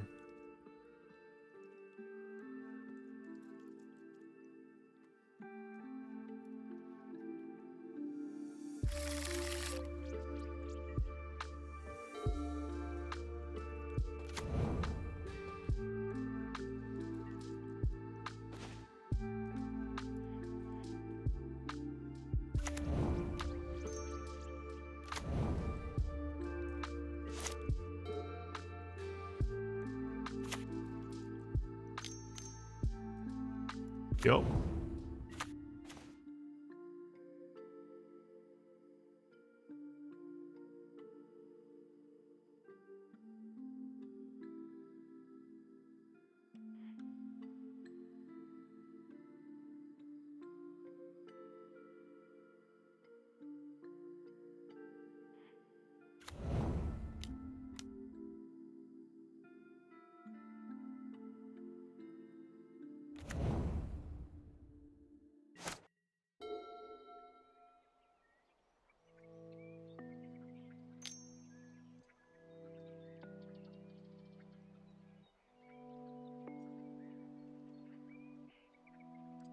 I take the chariot here, I would assume.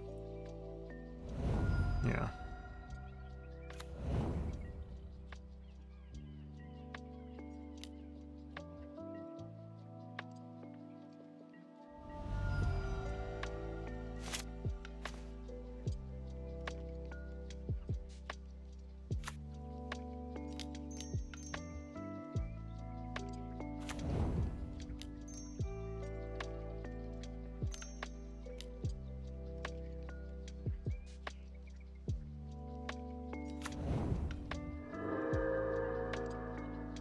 Against aggro decks, this deck seems pretty fucking good.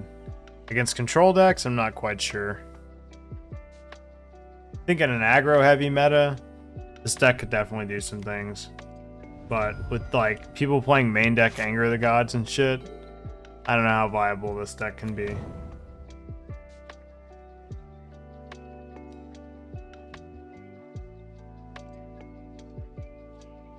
Interpraise is literally begging you to not play Anger of the Gods. Alright.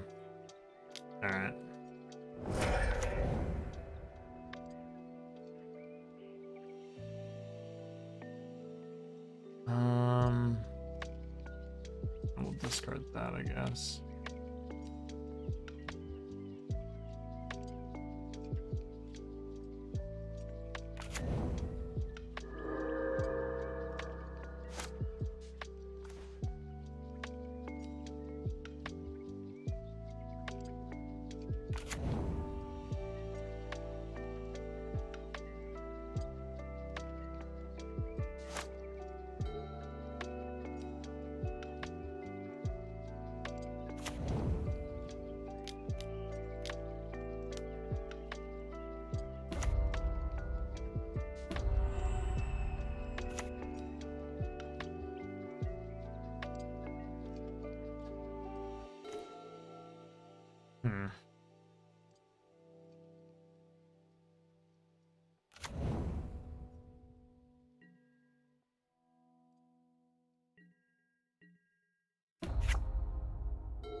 Yep.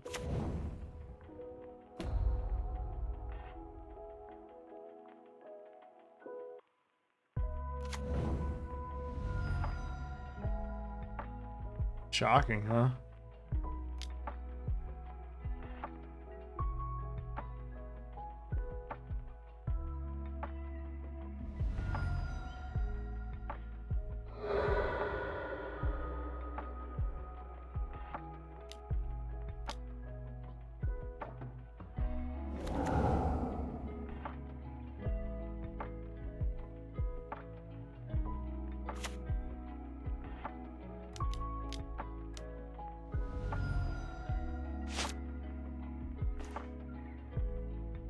Damn.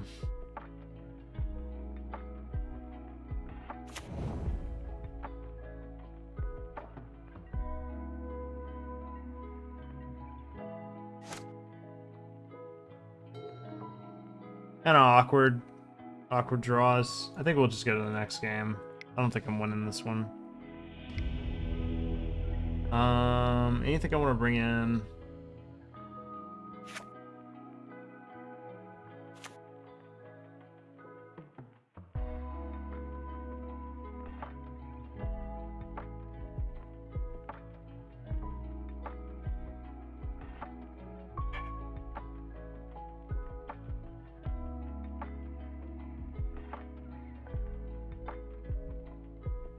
Yeah, nah.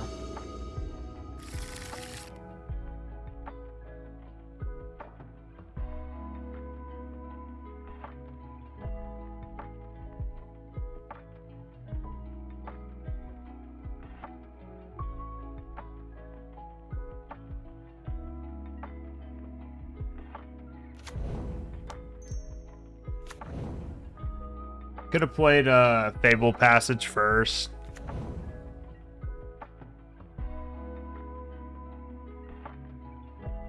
Yeah, I don't know.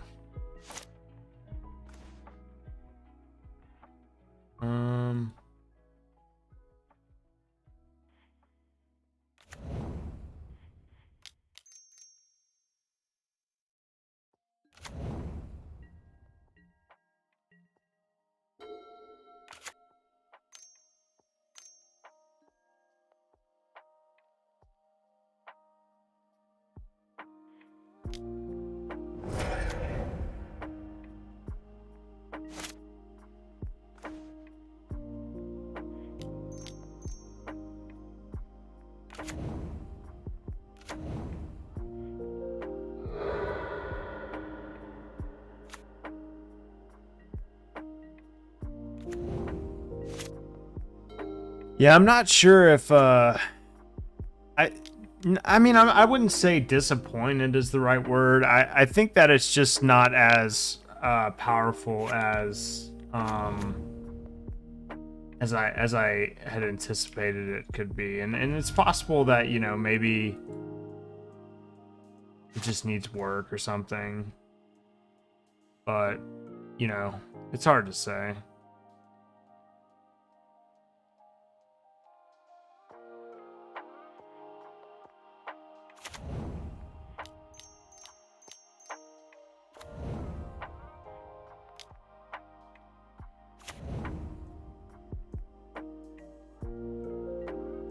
It is nice that you get extra food tokens with Anointed Procession, though.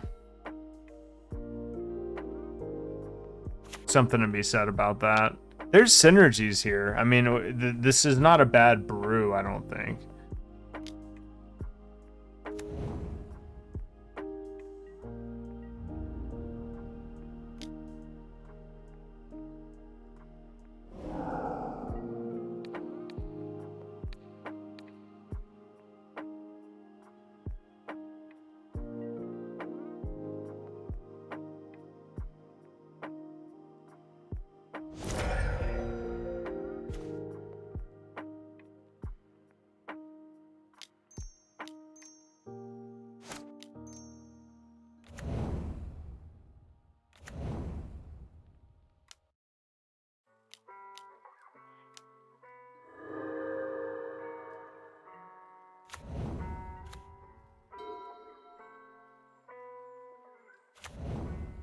We got a little something going on here.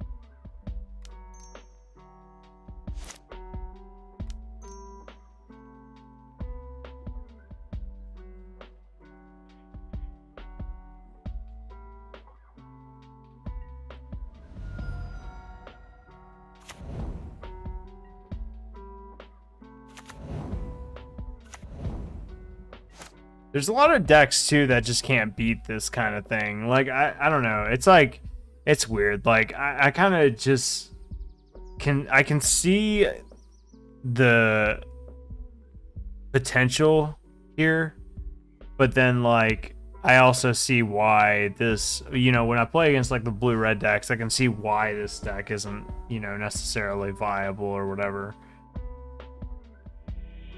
Yeah, I mean, see, like that was good overall. Like we lost, you know, game 2 because we had a very wonky ass draw, and they had a pretty good one, but overall, like that was not bad. That was at least a good showing that we can beat aggro decks fairly handily. Let me grab a drink real quick. I'll be right back.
Okay. All right, let's do this. Let's finish strong. Let's get that young 3-2. The last deck did a 3-2 as well, but it was a little bit more promising. But that's not to say that this deck isn't. All right, wrong deck. What is this? Oh, interesting. I think I was building this one off of like a standard deck. I'm the firstborn. Which one is this then? Oh, I see. He's still a creature, and then you sack it with Witch's Oven. That's kind of cute. There's a better version of this deck now, though. But Priest of the Forgotten Gods is a good card. But yeah,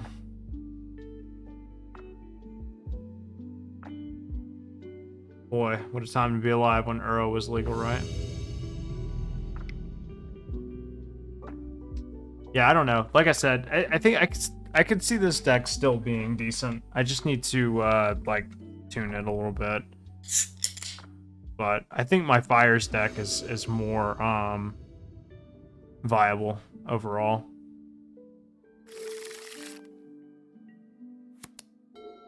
That blue-red Dragons deck the person was playing looked pretty good, though. I will say that.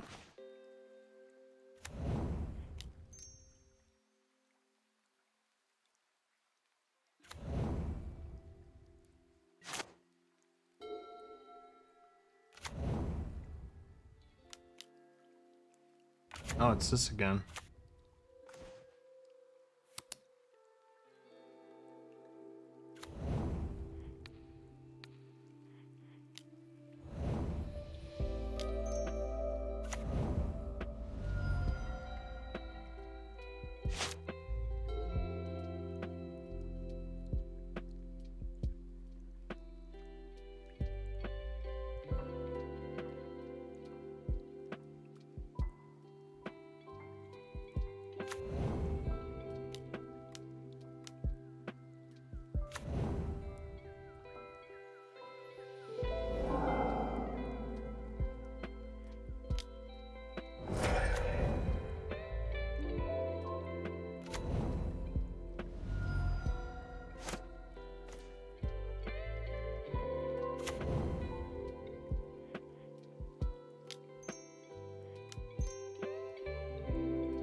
Alright. Let's see what they got here.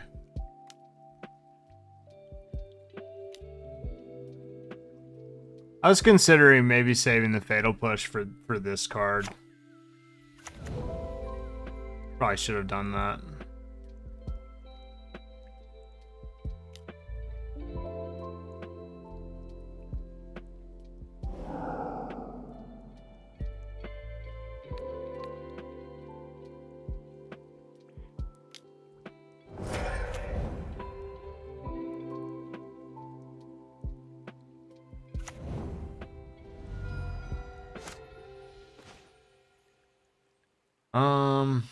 You just swing here.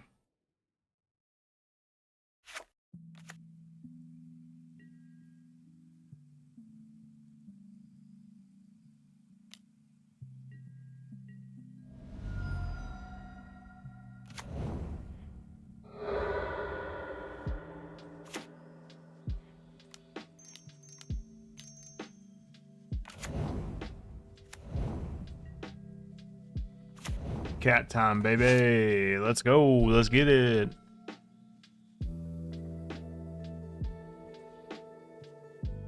It's an Anointer Priest just sadly sitting in my hand, not gaining me any life whatsoever.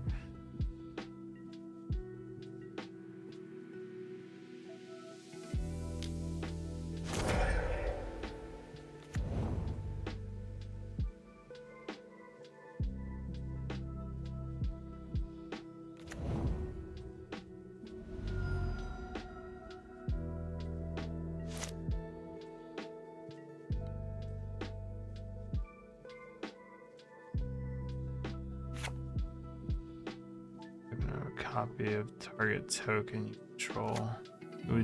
Would just do a cat token.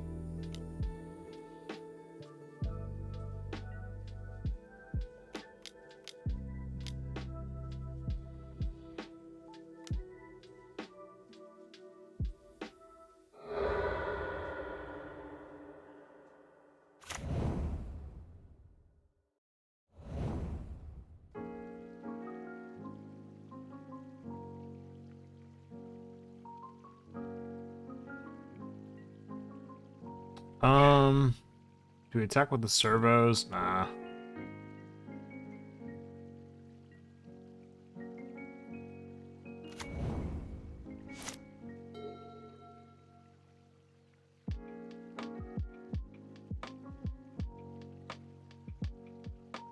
The good thing about playing non-meta decks is that you really catch people off guard.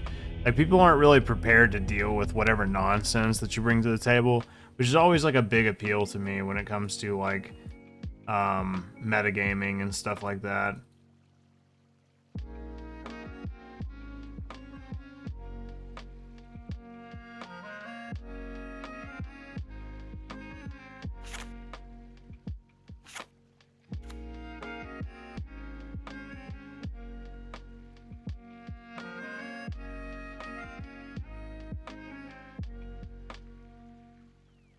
They do bring in Soren, right? But I think we just cut maybe like a couple Caracals, bring in Vraska, and then go from there.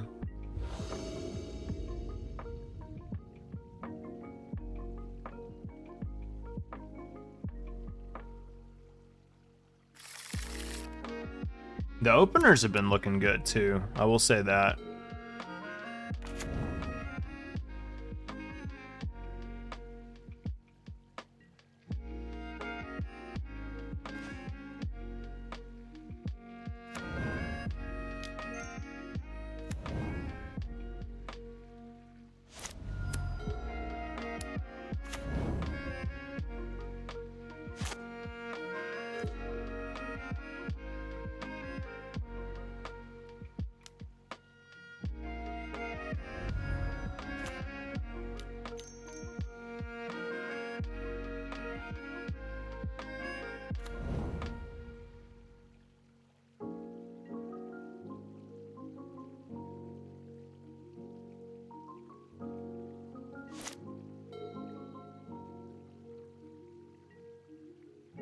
Uh-oh.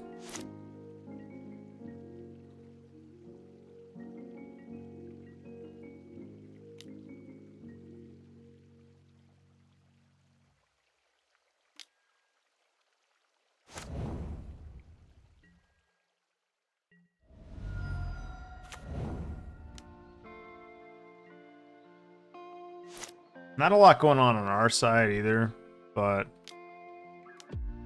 yeah.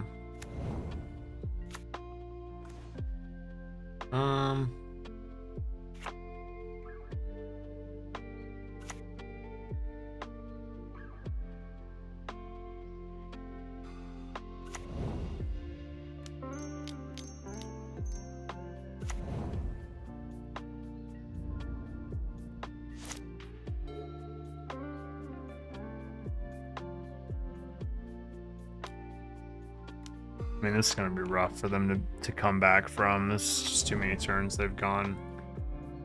Getting too far behind.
I like the Cavalier of Dawn. That was a good suggestion by, let's see, I think it was wrong server. Yeah, wrong server. A good suggestion. Very versatile card. Doesn't really help me right now, like if it dies or whatever, but it's not bad.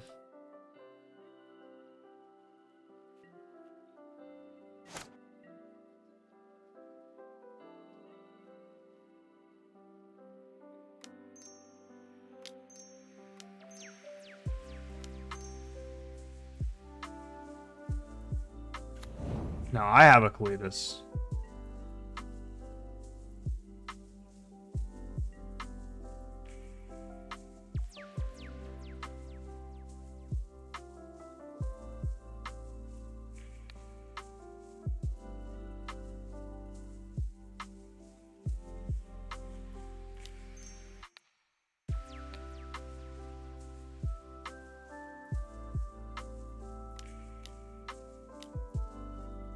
Damn. Oh well.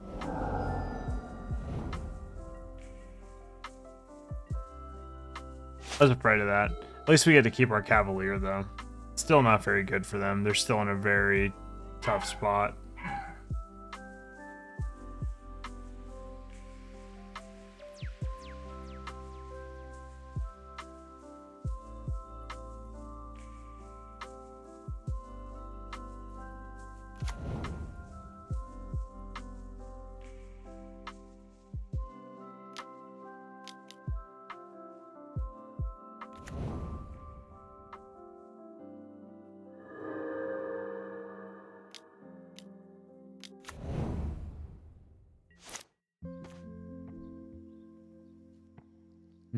Okay.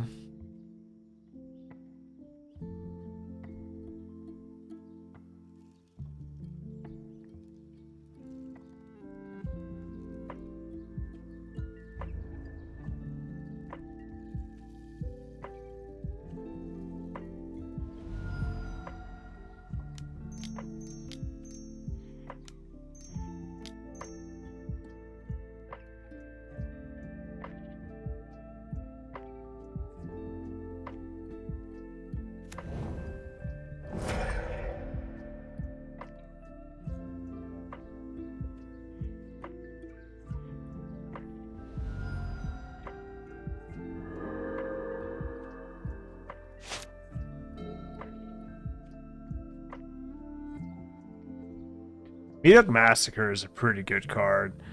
Like, it seems very synergistic with this deck. It's definitely like one that I was scrolling past and I just so happened to notice it, and I was like, wow, that is pretty good, actually. The more that I look at it, the more appealing it seems. Now, I wonder if they'll return a creature. No, they're just gonna do that. Okay.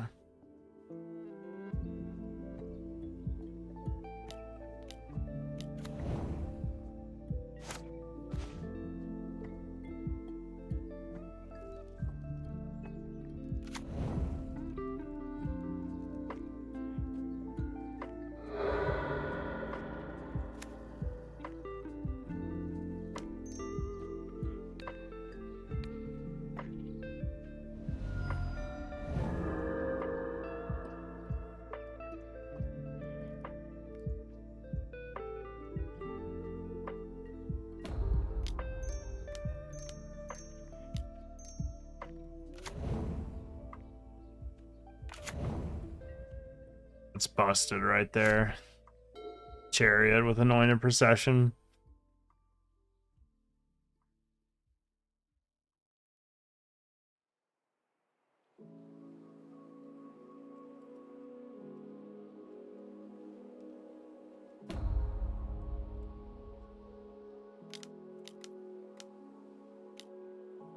Ooh.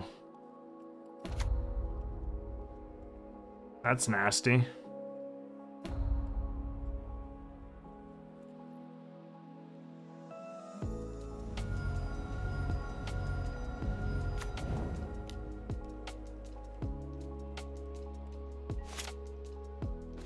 Damn. So close.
Alright, deck, come on now.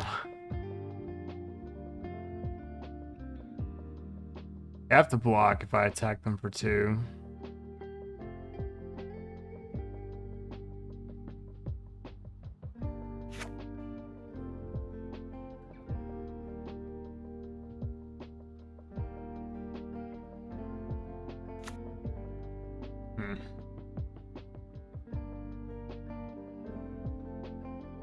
I don't know if it's worth it.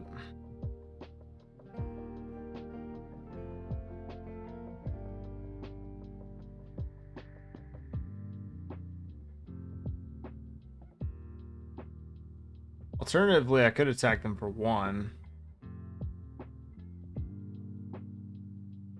And if they block it, then they would gain 2, lose 1,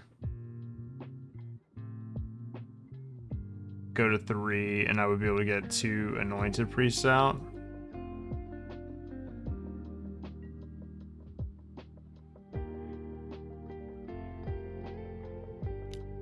We'll block like, or we'll attack like this.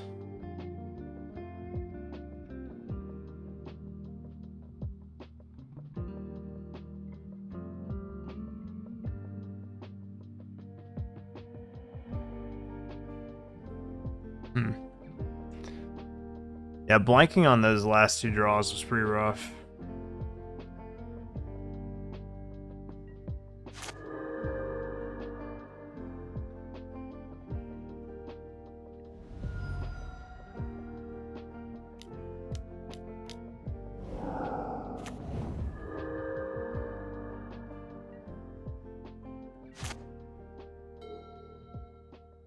I don't know if attacking with the Cavalier was worth it there.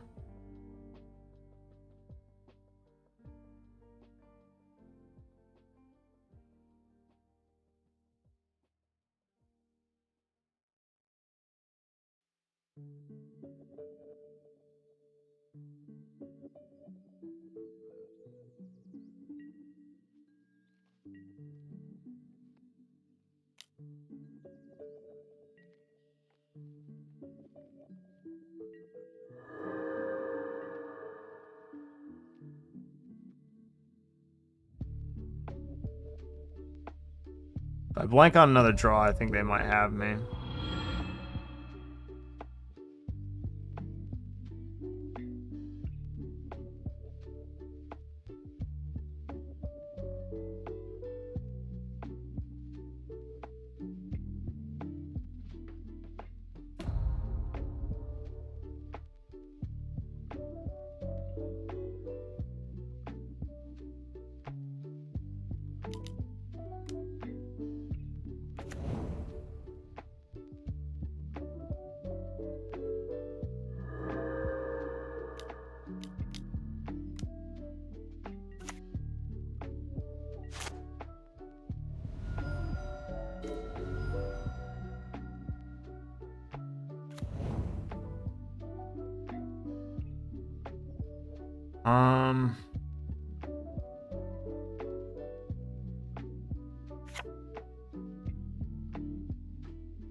Could technically crew this turn,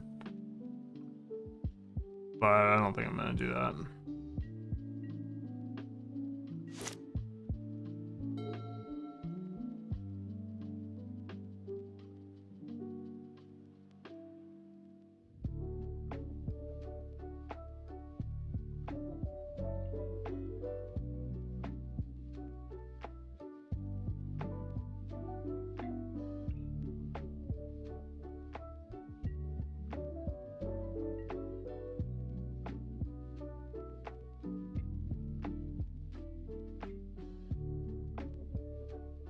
Interesting attack.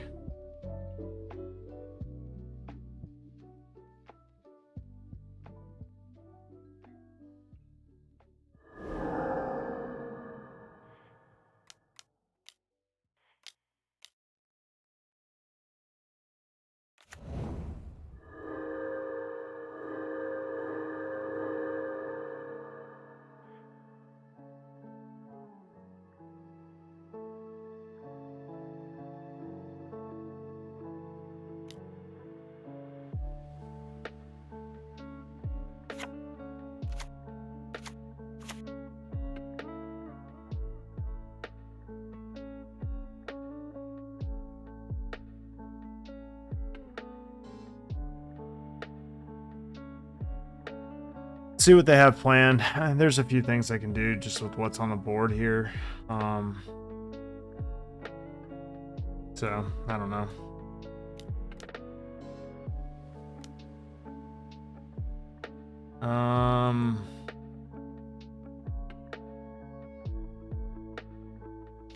Yeah.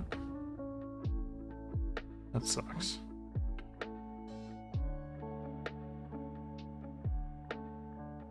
This is a really good draw.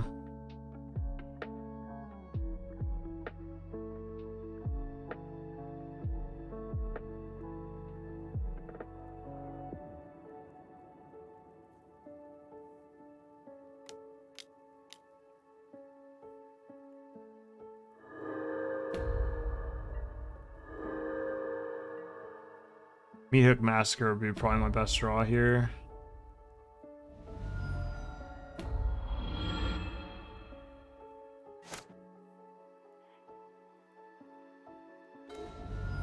Oh shoot.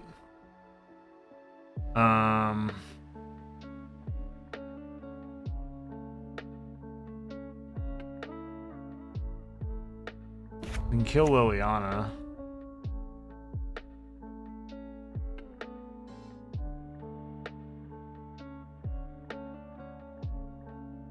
I pour all my mana into this. We're still not out of the woods because we get that Chandra is just steadily gonna kill me, but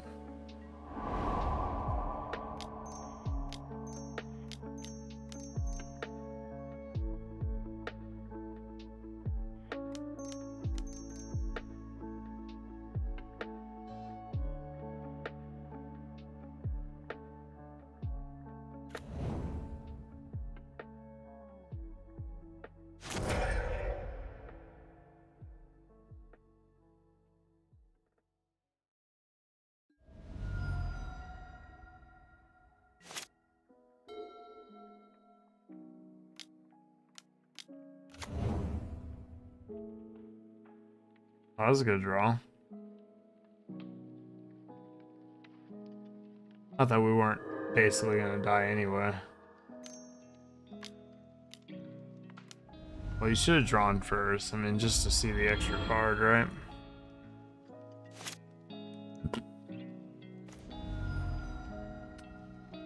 A little too late. We won't show him that, though.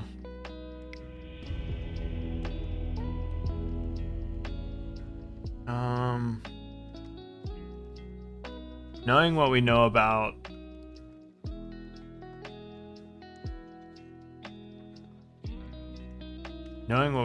Colligan's command, I think we probably take that out.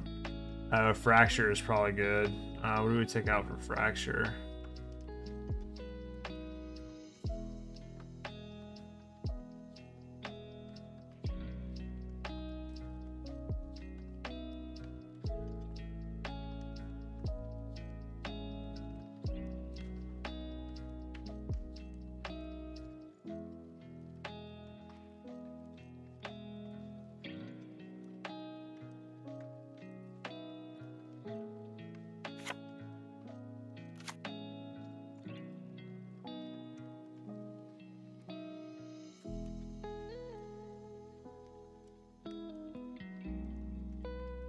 We could cut all the Witch's Ovens too, and just cut the Cauldron Familiar package altogether.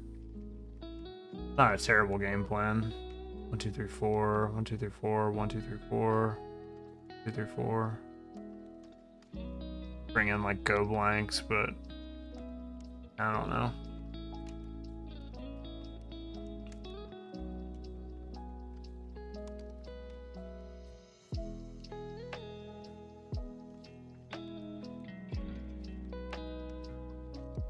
Witch's Oven's just too good if left unchecked, you know?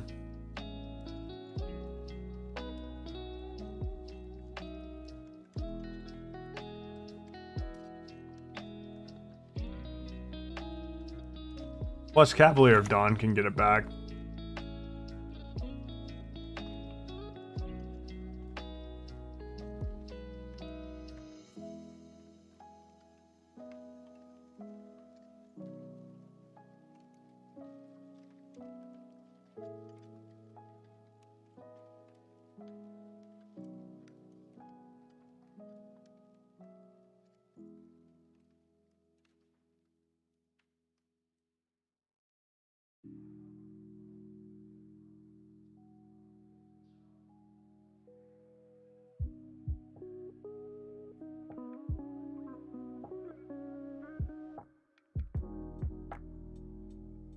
Opponent's gonna let us wait this time out, so we'll just sit here and look at our deck.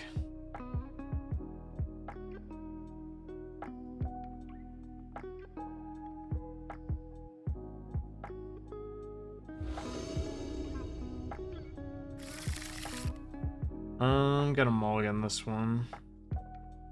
I keep this one. And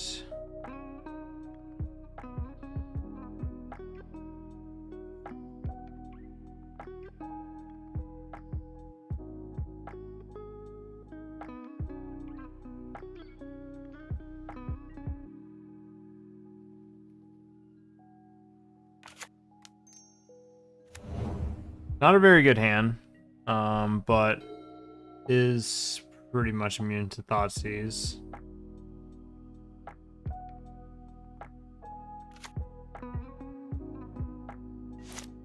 Well, there isn't one.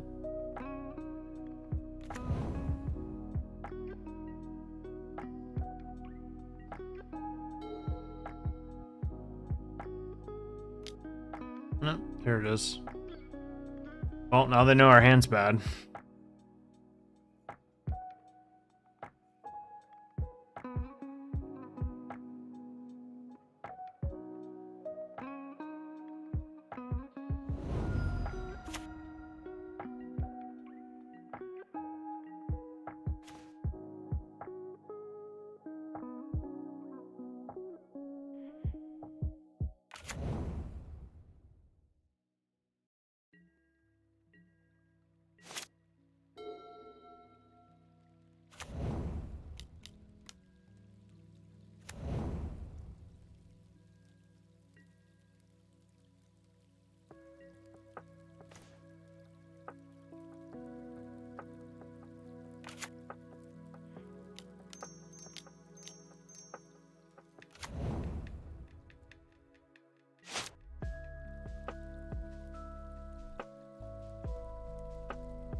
Yeah, that's fine.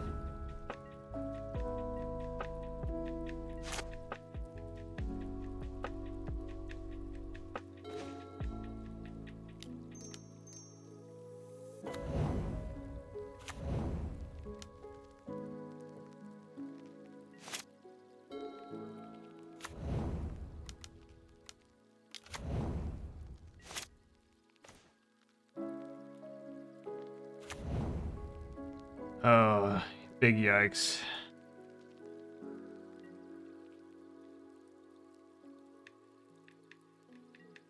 Cletus is pretty good against me.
Well, I might be fucked. I mean, especially if they play a Chandra, like, it's over at that point.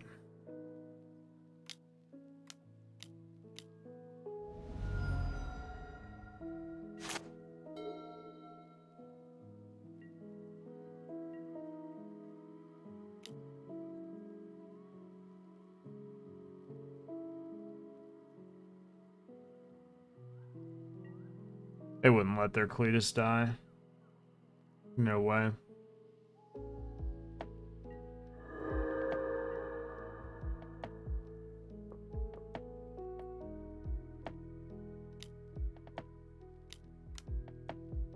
Yeah.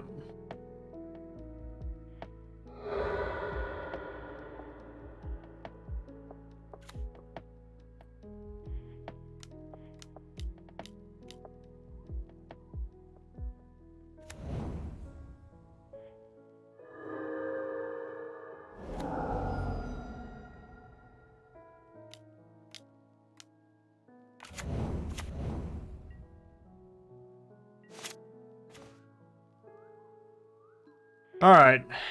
Well, that sucks. Let's drop from this league since we can't salvage with the 3-2.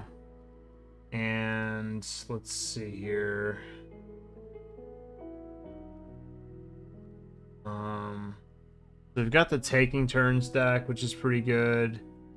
We've got what was the deck? This deck was pretty neat.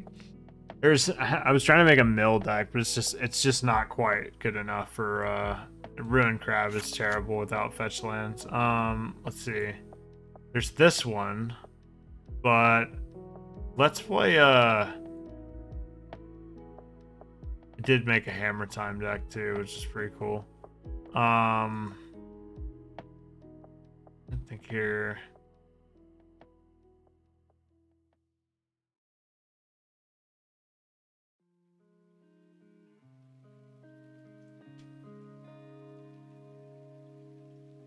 There's this deck, which is like, you know, what I was working on previously. It could be pretty good, honestly. I don't know how good Oath of Chandra is, to be fair.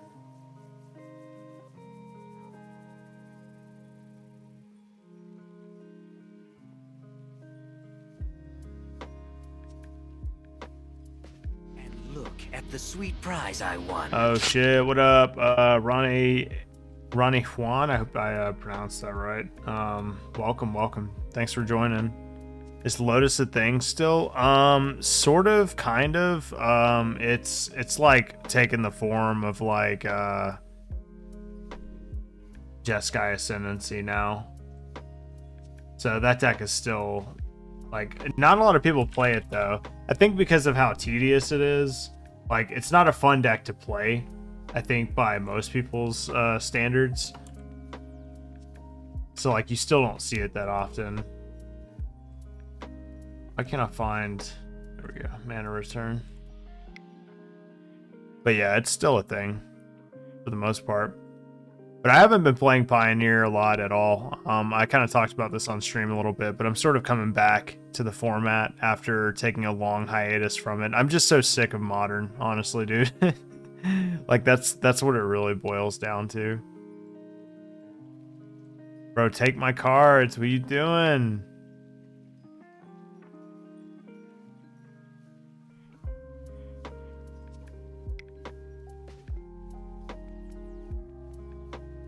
Yeah, as soon as we get the trade back, let's see, what time is it?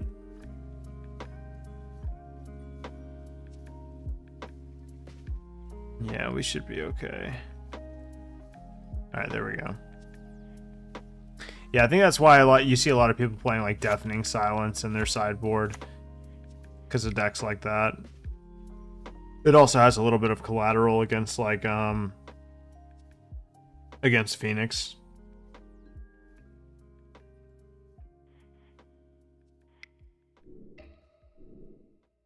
Okay, so yeah, if you want to know how out of touch I was, I actually didn't even know that T3 got banned, which is kind of funny. I was like trying to put him in this deck, and I was like, why the fuck isn't it let me add this card? And then I thought about it, and I was like, could he be banned in this format? Because obviously, 3-mana Teferi has been like the talk of bannings before, and I was like, nah, they didn't ban Teferi. But they fucking did. They fucking did. Good though, you know?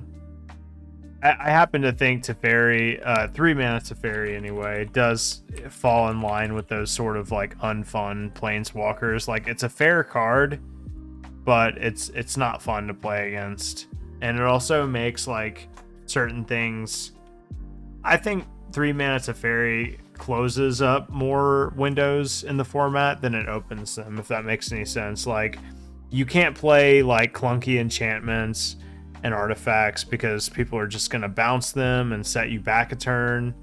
I don't know, I just feel like it's not a very it's not a good card for the format. Like to keep a healthy format, but you know, what do I know? Yeah, we're gonna roll with this and see how it is. I haven't played this deck in quite a while. I was playing like our taking turns version of this deck, which I kind of like for multiple reasons. I like the taking turns version because of how Growth Spiral and Arboreal Grazer synergize with the deck. I definitely think that there's something to be said about getting an extra turn or two closer to Fires of Invention, but I do think that I should have been playing less Triomes because I don't know, my lands were fucking coming to play tapped a lot. But there's some stuff I want to try. You know, I definitely saw like a like blue-black control list I wanted to try out. I think that could be very good. Not this version, obviously, but there's, you know, there's quite a bit of stuff. I like Thought Erasure coupled with Thoughtseize. Like I was just coming through like my standard list, like not this obviously, but like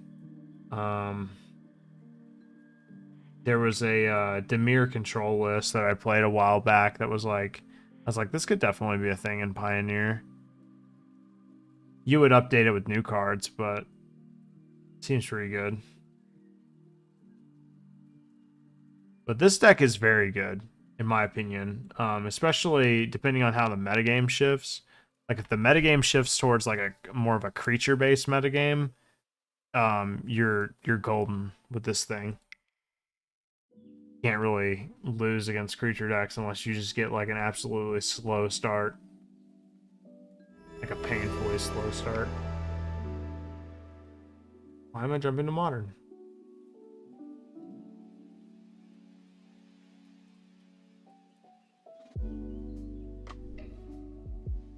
Alright. Not me naming my deck absolutely stupid things. Not remembering what they're called. Alright, let's hide the lead record. This deck is pretty strong though. Well, you'll see. It's a good one. A lot of people aren't playing companions too, which I find crazy. This hand is close. It's got like pretty much everything we need, but it's missing a blue source, and that kind of worries me. Because we have no natural way of manipulating our draws. So I'm gonna ship this one back. This looks a little bit better. We'll take the we'll put the Gideon back.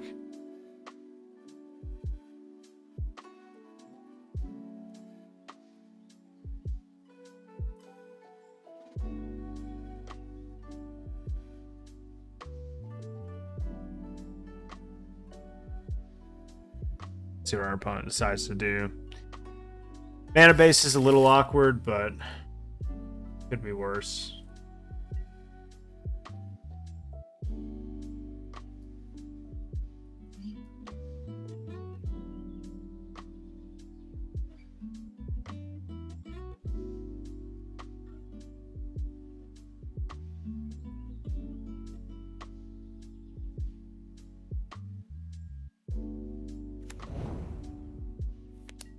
Narset is very good in the format right now. I see Elspeth and I like it already. Yeah. Yeah, it's Elspeth is fun. It's kind of a sleeper too. Like people don't really expect it. I was talking about it earlier, like how let's see, Fires, Super Friends, Pioneer, how like playing like non-meta decks can sometimes just like catch people off guard. It's kind of nice, like when you play a card like Elspeth and your opponent's like, wait, what the fuck?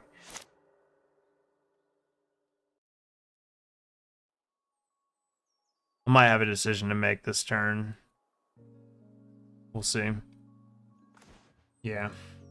So I can play Glacial Fortress and consider for a land and hope that hit a land. I think I'm gonna do that. Passing on over. We need an untapped land, preferably.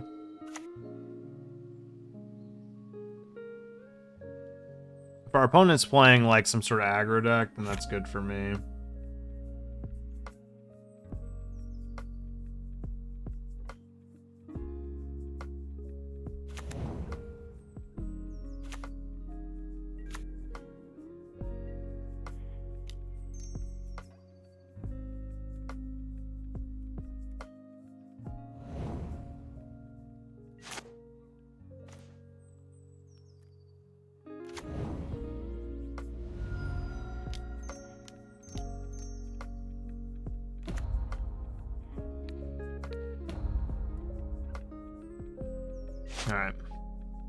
Now we just need to look for a red source.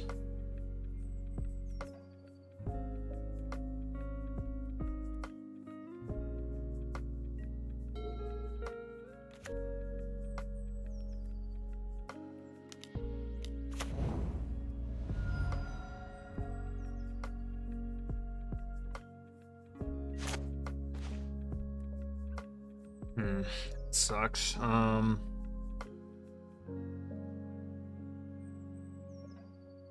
If by plus here, he can't. Either way, they shouldn't be able to kill it, right?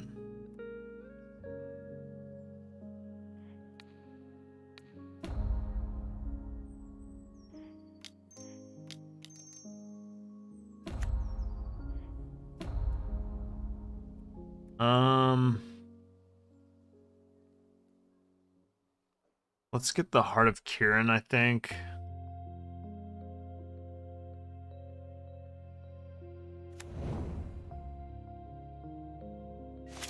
Pray we hit a red source.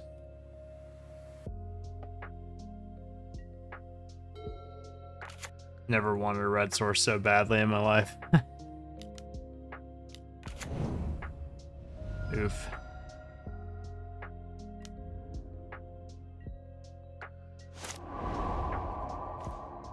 Alright, well, Interplanar Beacon's not terrible. It allows us to play Teferi this turn. What I could do is minus a Narset and try to hit a board wipe. Try to hit Supreme Verdict.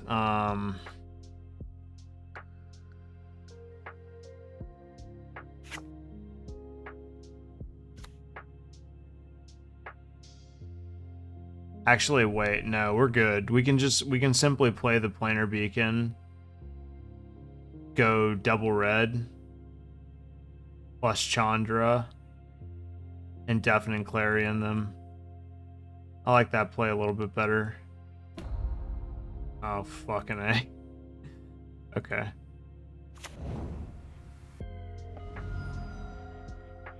Oh, we can't go red. We can't go double red. Oh, that sucks. It can only be one combination, huh? Damn.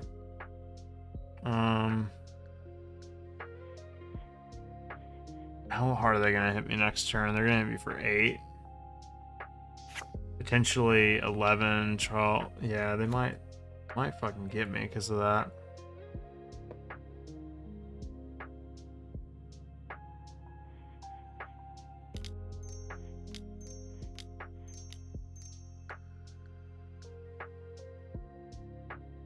That is unfortunate.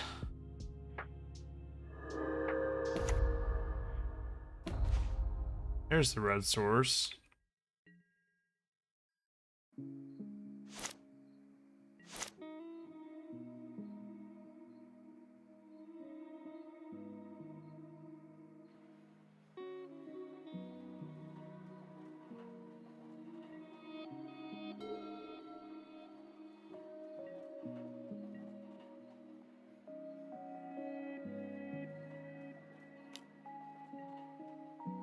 That's good.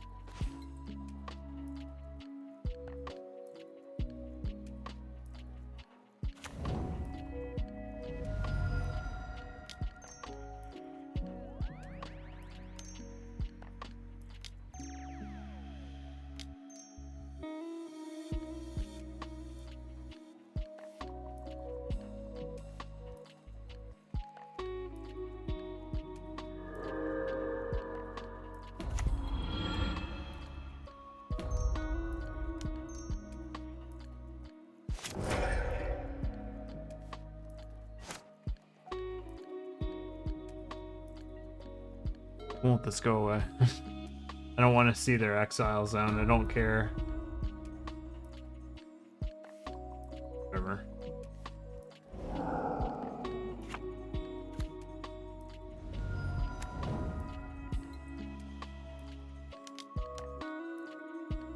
Okay.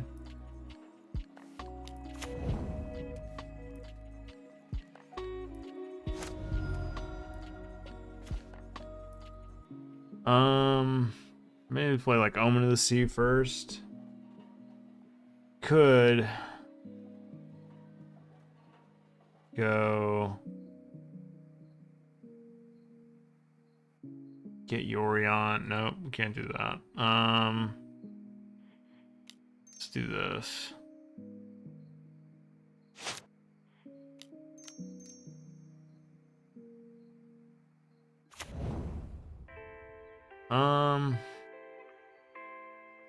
The detention sphere, their Chandra. Not terrible.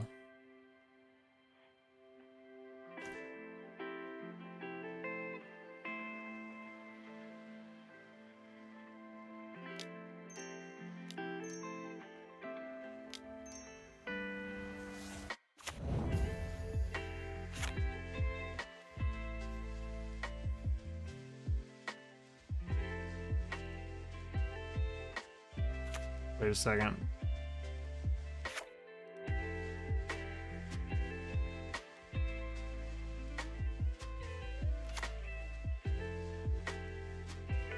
Did I just screw myself over? I did, didn't I?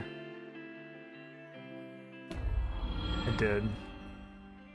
Excellent. I'm stupid as fuck, dude. I should have plussed first. Okay. Honestly though, we'll win the post board game. I don't know what I was thinking there. It's a good possibility. Like I wouldn't have stabilized anyway, but like I certainly didn't do myself any favors when I exiled my own Chandra. But it's okay. But to be honest, this is exactly the type of matchup that I want. It should be an easy win. It'll be like an easy 2 wins here, basically. Our draw was also like a little weird, like because we missed on our red source for so long, that game was actually like close when it really shouldn't have been close. It should have been like very one-sided on our end. So there's always going to be that like variance factor there. Sometimes you do lose bad or lose good matchups, but still feel pretty good about it. I don't know what they're gonna bring in post board, but I think we should be okay.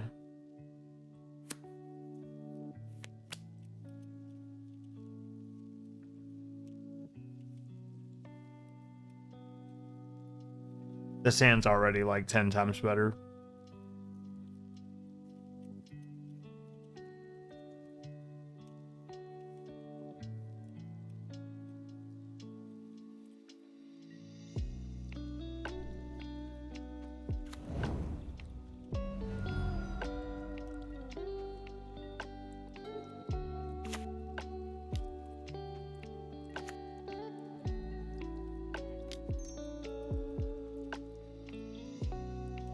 Definitely take that.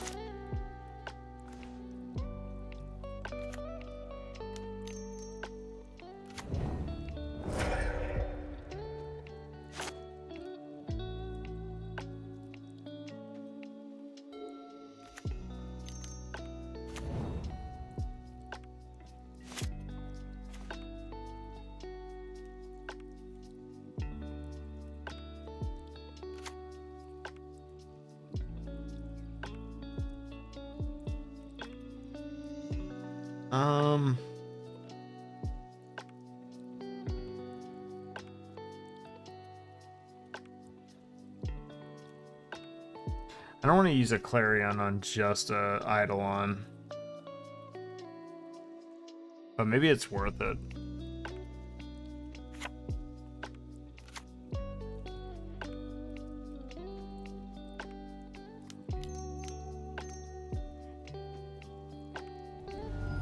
Yeah, I don't know.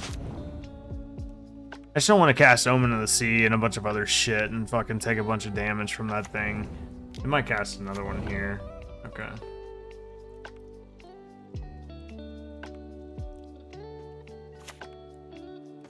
That's good. Good draw.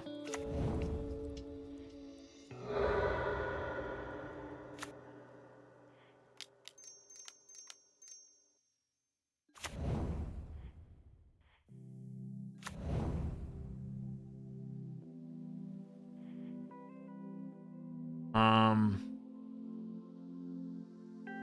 know, honestly, we should basically win next turn.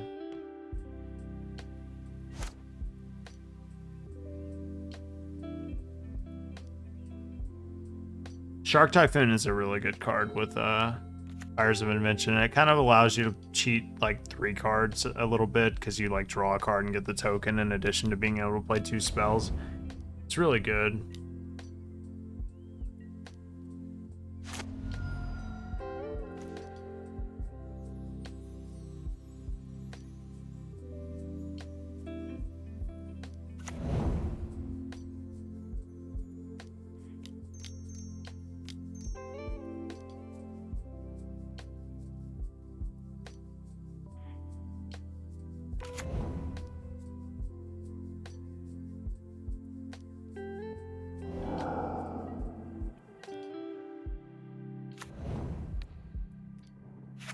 That's 3, right? Yeah.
Should be okay here. I think we pretty much stabilized.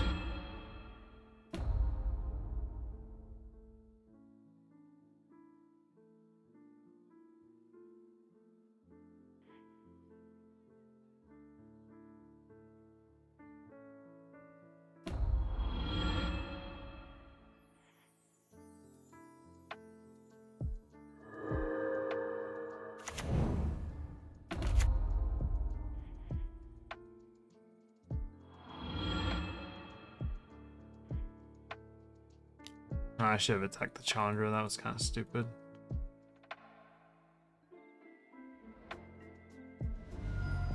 We do pretty much have lethal next turn, though.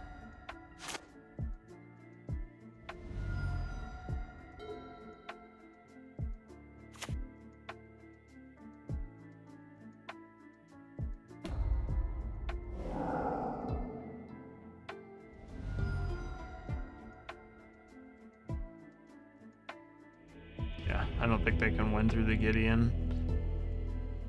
All right, yeah, I mean, I don't know. Could play Dovin's Veto, but it's like it's either like it's either good or it's a dead card, you know? It's like one of those things. This matchup is really all about like curving out, you know? Like actually having our relevant removal spells when we need them and that sort of thing. Because you know, obviously like they can 100% like overrun us, especially with that that dwarf card. That one's really strong. So with that card, like it's very possible that our opponent could just, you know, do a ton of damage in just a few turns if we don't deal with it promptly. So We'll see. We'll see how this game goes on the draw anyway.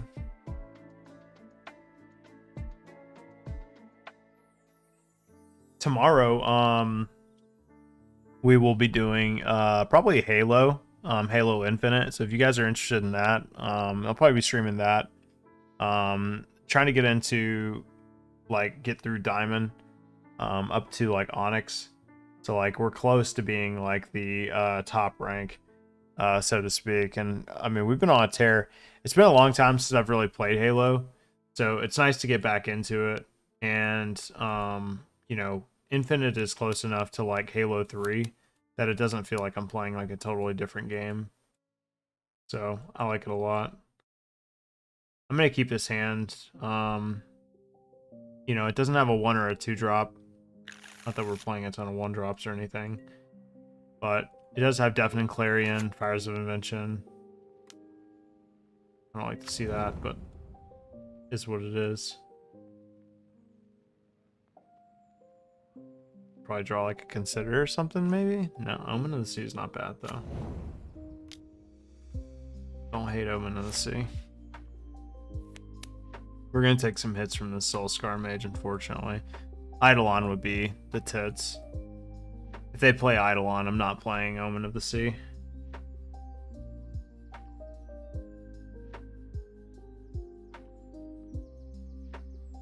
Mana base for this deck is very good. Uh-oh, play with fire.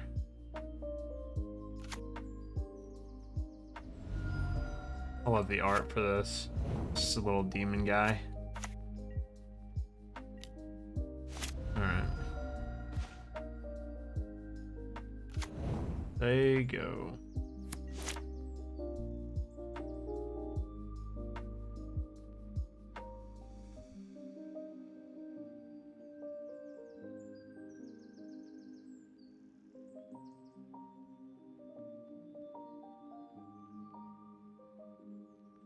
They considering casting an Omen or a Play with Fire on upkeep. Got Scry on.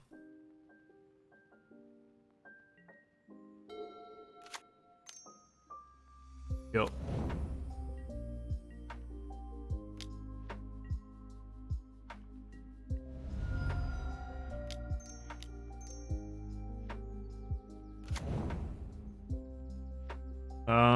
It'll go bottom, I think. Even though 5 mana Teferi is not a bad follow-up to Fires of Invention. Supreme Verdict's good.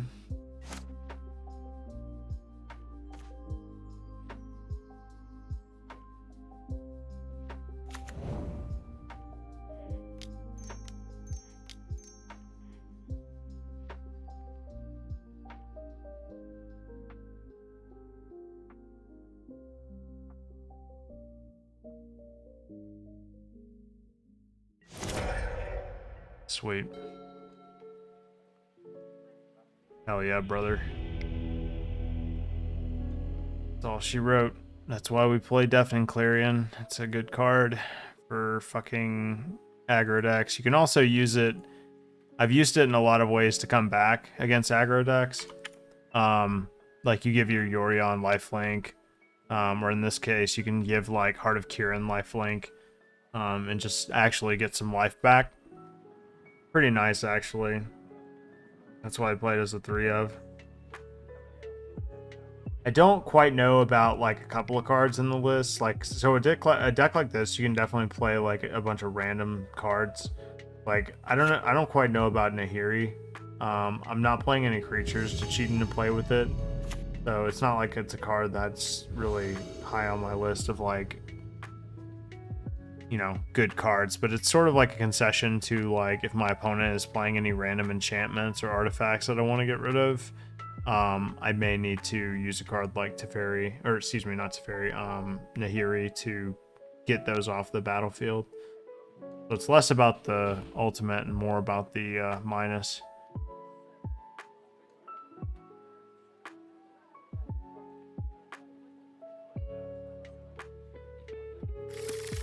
So it's a pretty good hand in the blind.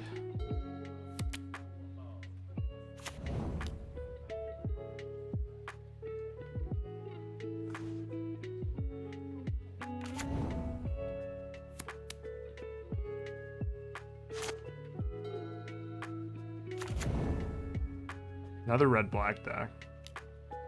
Seeing these a lot lately.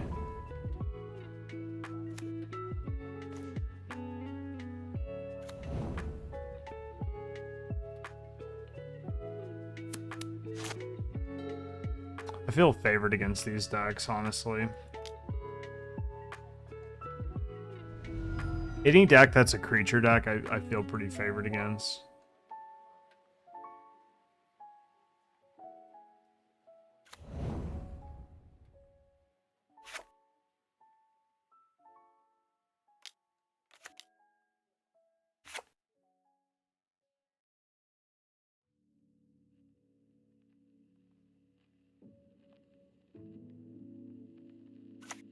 Had to look at the new card, basically.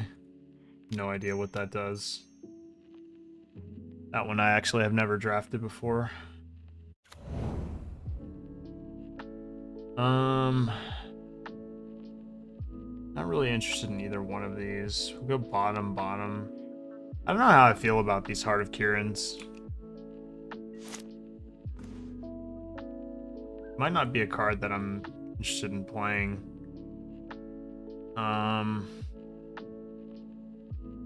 Could play Interplanar Beacon and just go ahead and put Yorion in my hand. That would unfortunately cause me to discard a card, though. Could also just play Fae of Wishes as a blocker. I mean, it's not the best. It's not necessarily where I want to be, obviously. But it's also not the worst. It could have a removal spell for it, though. That's the unfortunate thing. Alternatively, we just play Omen of the Sea and look for a Deafening Clarion or a Supreme Verdict. Kind of like that line a little bit better.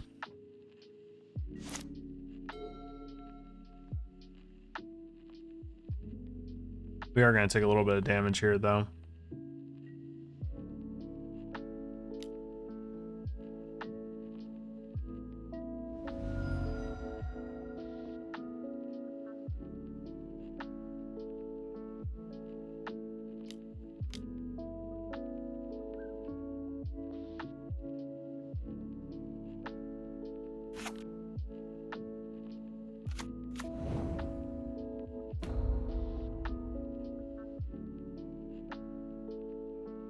Play 3 Supreme Verdicts.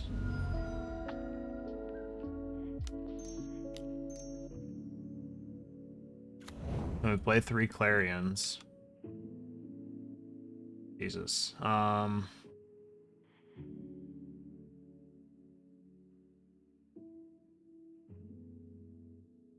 We could go top here and play like Chandra plus play that. Shoot something. Or Chandra would be dead, though.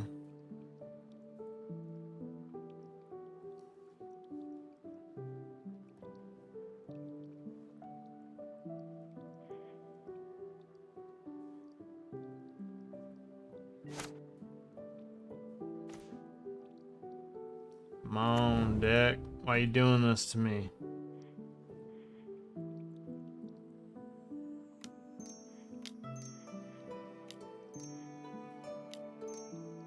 Should we just play Nahiri then?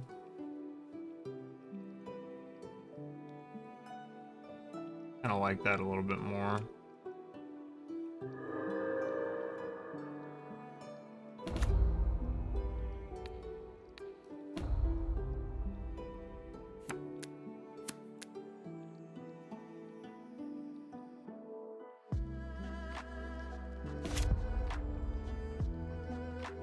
Alright, I've been digging super hard for a board wipe. I mean, we even put Oath Chandra at the bottom because we gotta be close to one. Alright, they're going all in. They might actually just attack me and me alone. Okay. Like 7 damage coming at me. Put me to 6.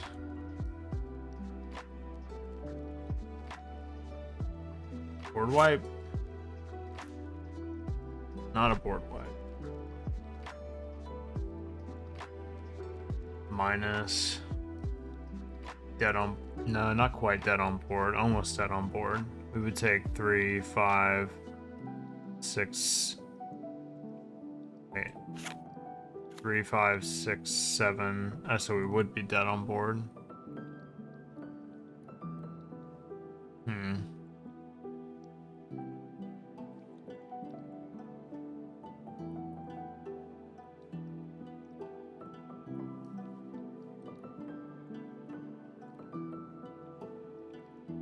Well,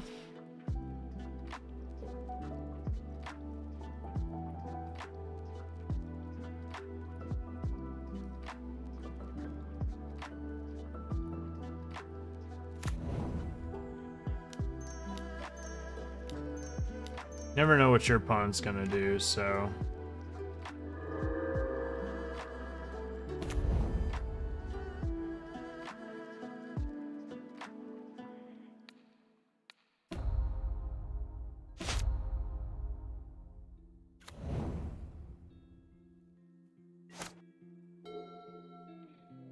The Fabled Passage out, it's possible that our opponent thinks that we have like some sort of 1-mana removal spell. Looks like they're not taking the bait.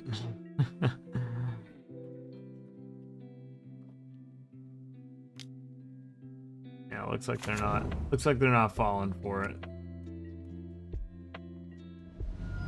Alright. Well, once again, we're playing against just another aggro deck, so I feel super favored here. No need to bring anything in. You don't really sideboard with Wish sideboards anyway. You only see like a couple of cards that I actually bring in. So if it's not a matchup where Mystical Dispute or Dovin's Veto is relevant, I typically don't really sideboard. Because you're playing with your sideboard every game.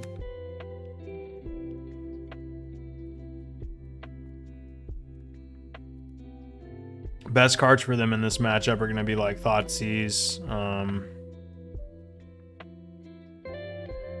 Thoughtseize, and like anything that allows them to like pretty much go fast.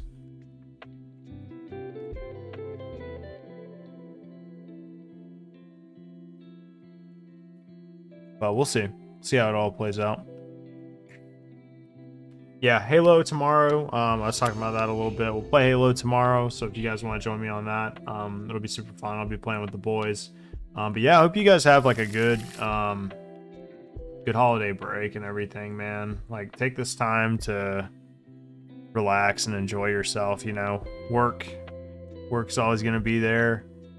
You know, work typically picks up like once the new year ends and everything. Like, people start to kind of get back into the post-holiday routine. So, you know, make sure you take this time for yourself and you know, your family and everything like that, and enjoy it. I know I personally do like really value my time away from work. It's the only time that I kind of get like peace, you know. So nice when you get that little bit of extra time off. All right, we're just gonna shock and pass here. The double Supreme Verdict is nice. I think that's gonna be important, because even if they have Thoughtseize, you know, it's like whatever.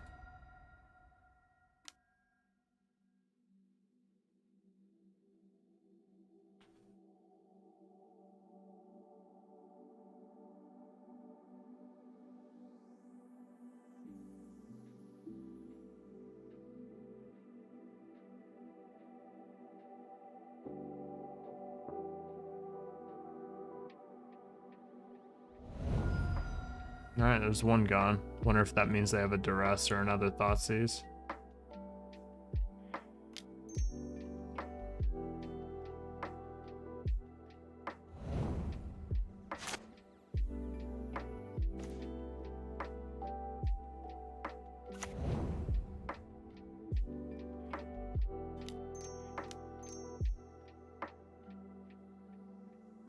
Not a bad draw.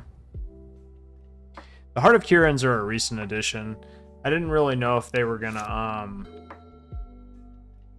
be good in the deck or not. I think I may cut down to like a 1 or 2 of. just because like I never really want to see too many of them, but it's relevant for like protecting your planeswalkers against like an aggro deck, or just having an extra win con, honestly.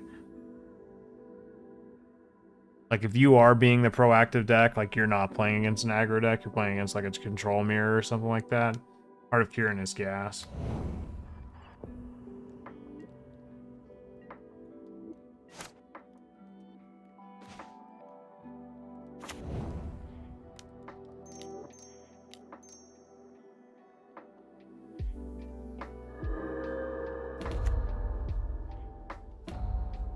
Jesus Christ, dude. I really don't miss that often with Narset.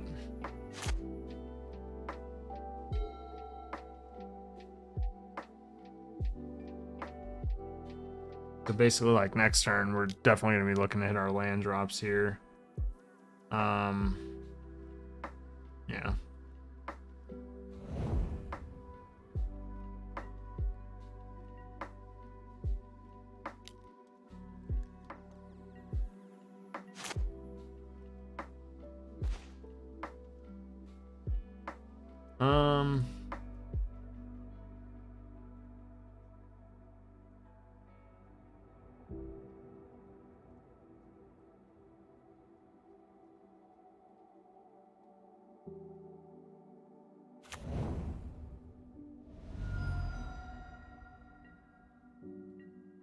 Probably just looking for a Fire Zone Invention and like more lands, honestly.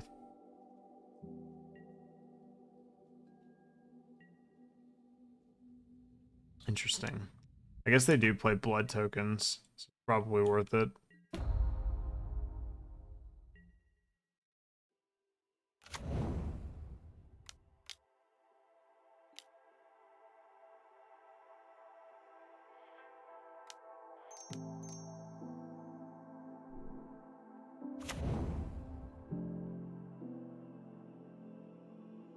We're gonna go bottom, because we're looking for Fire Zone Inventions and lands.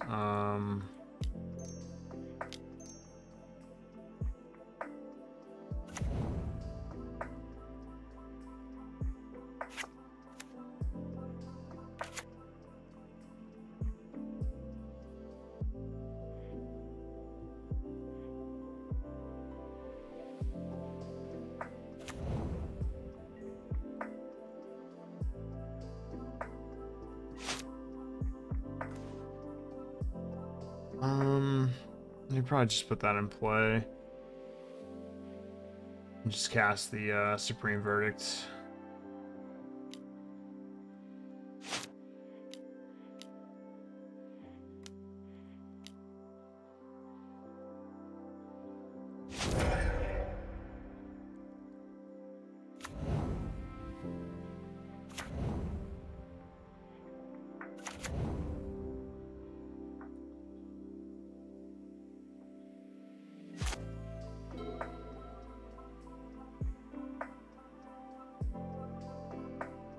There was some consideration on my end to play the new 4 mana draw spell, the one that has flashback for like 7 or something like that. I opted against it ultimately because I wanted to play more planeswalkers, but it's not terrible to play that card. I think it's a 1 or a 2 of just to kind of refill your hand. I don't know how good it is in a matchup like this. Of course, we're not taking anything out, but you know, it's a consideration.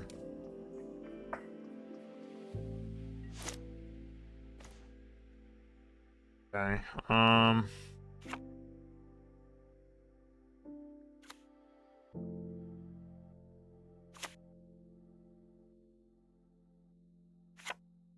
Knight of Ebon Legion isn't terrible. It's not great either. Let's just do this. Put this in our hand. Hope our opponent's not slow rolling a Thoughtseize. Just play Detention Sphere. Could exile the blood tokens, but we'll exile the Knight of the Ebon Legion for now.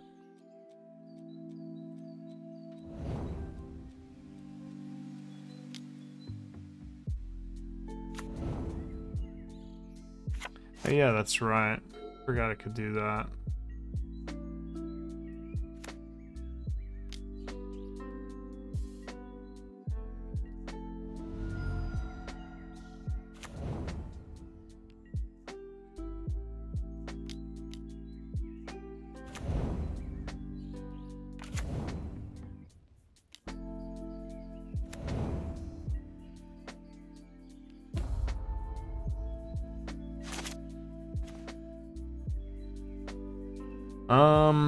May not play this Rogran Triome. I think what I'm gonna do is just play the Yorion here.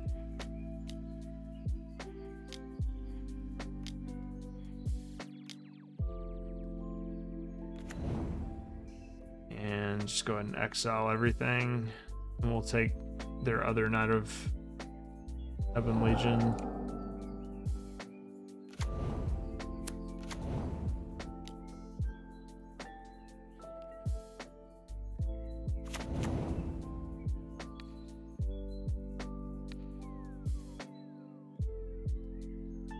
Clarion's pretty good. And go bottom top. And then I think just go bottom bottom.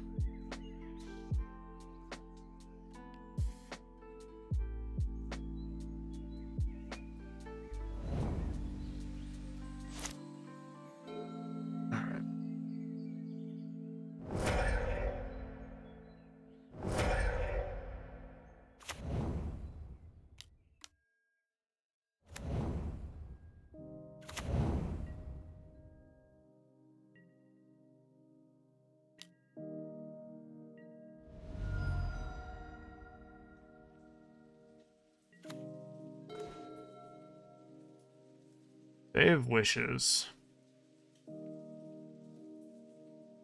Good Fae of Wishes for an Oketra's Last Mercy if it really comes down to it, you know what I'm saying?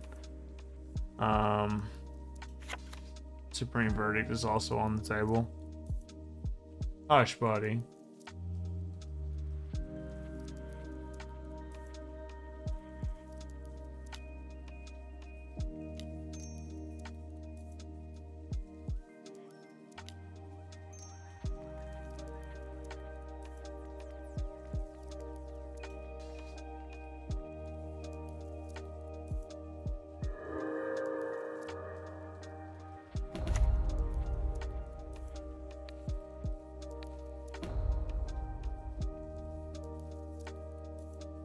Should have actually selected the Hive of the Eye Tyrant, but I don't know, maybe not. Alright, so we are gonna play it this time around.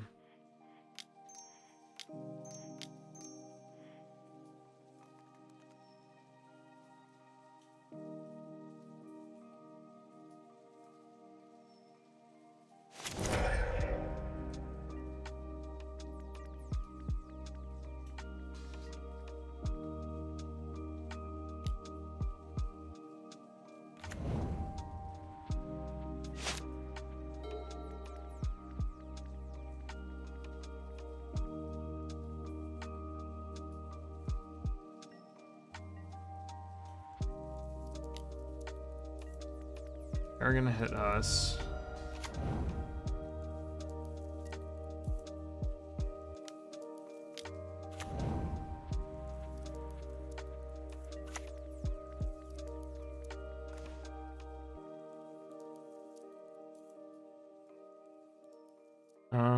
So we can Fae of Wishes for 4.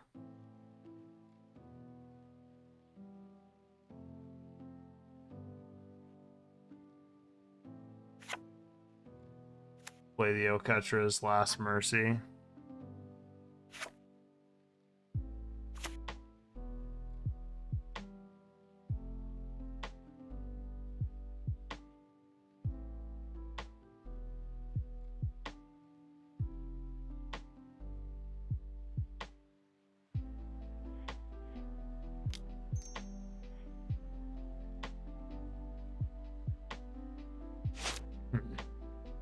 Tough decision.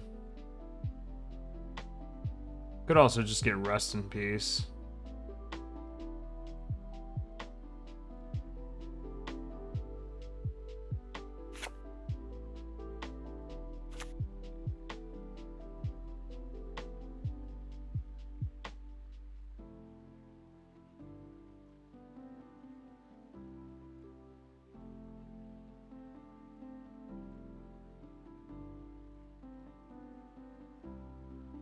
Oh, I hate that.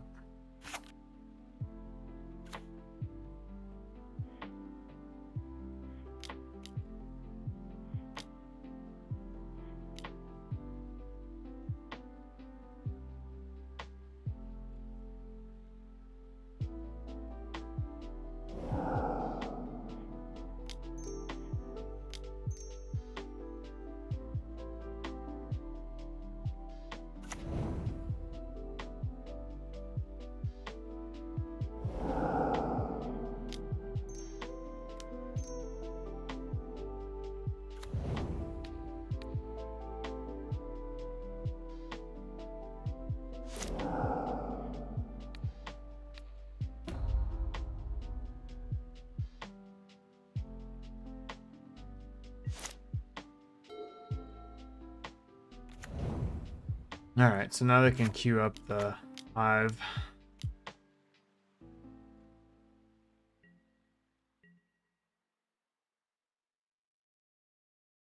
This is menace, right? Yeah.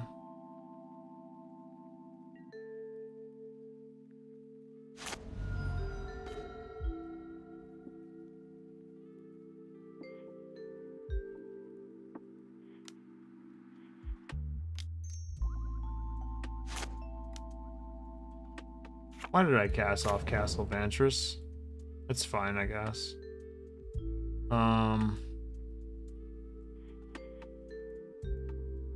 Yeah, let's do that.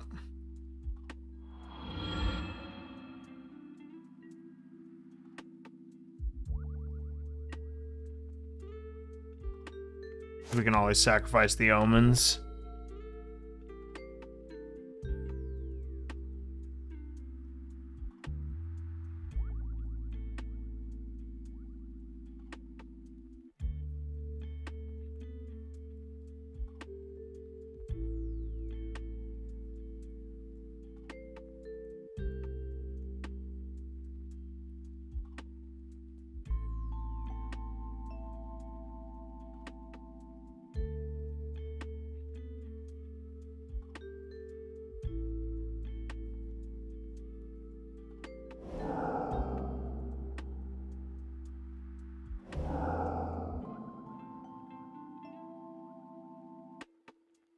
Think they'll put me to 0? Or do you think they'll attack Gideon? We'll see. Yeah, looks like they're gonna attack Gideon.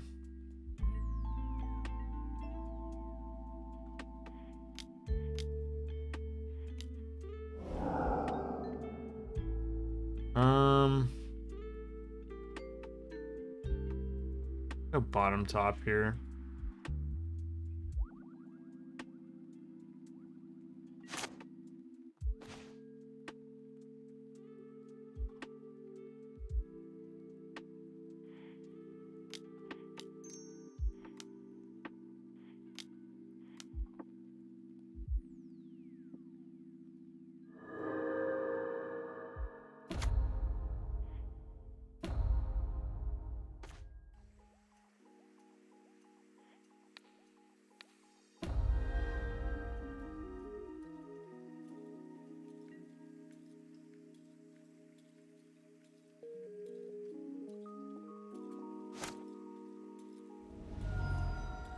I think we've pretty much stabilized this game.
using a lot of time to win this game. Okay, good. Appreciate my opponent being realistic. What's up, buddy? Come here. Where's my little buddy? Hmm? Where's my little buddy? Probably can't even see him. Get some light on you, big cat. Get some light on you, buddy.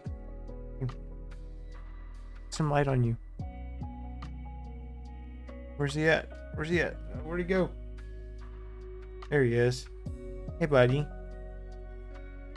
Hey, buddy. Hey. There's my little buddy right there. Hang on. See if I can get some more light on him. Yeah.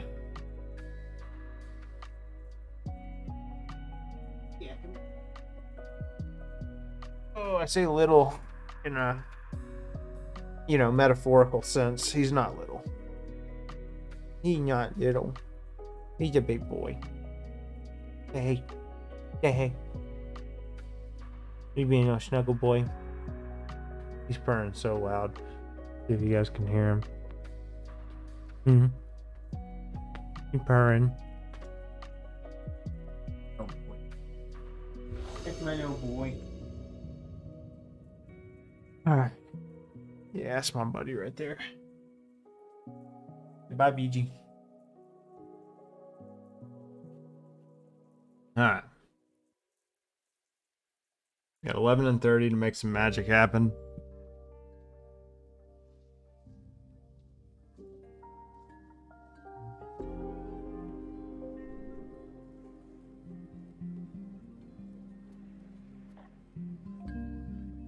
Hand's good.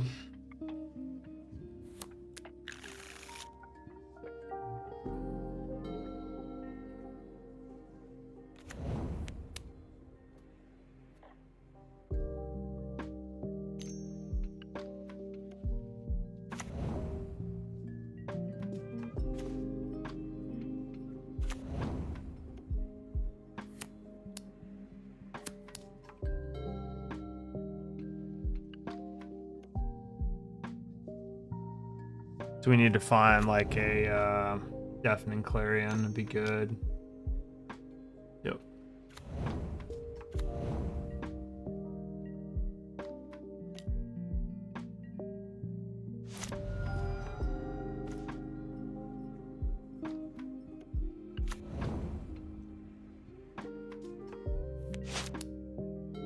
So we need deafening clarion and lands. No Sarkin with all his walkers. No.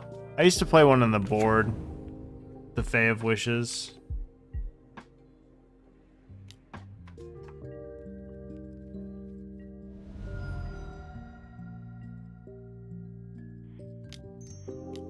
Alright, unfortunately they're going to be able to play some vampires at instant speed, which is not cool. There's a Supreme Verdict. Let's go bottom, top here.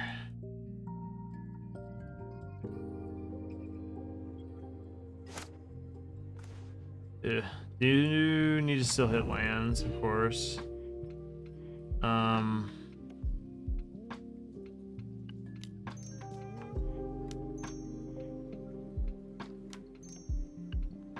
Let's play Gideon here.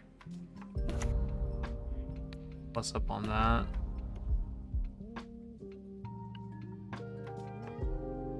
It might play a instant speed vampire here.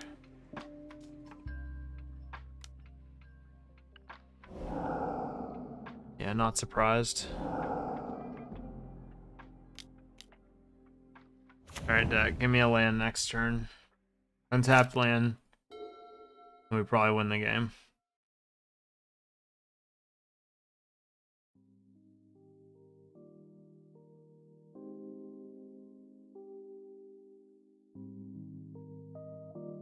I took the Supreme Verdict because I felt like I had to, you know what I'm saying?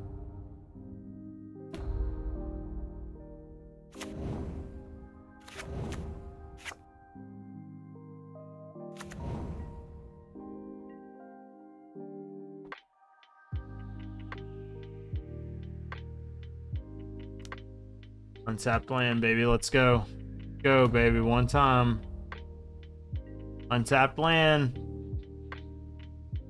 Untapped land. Oh, no. It's a tapped land. All right.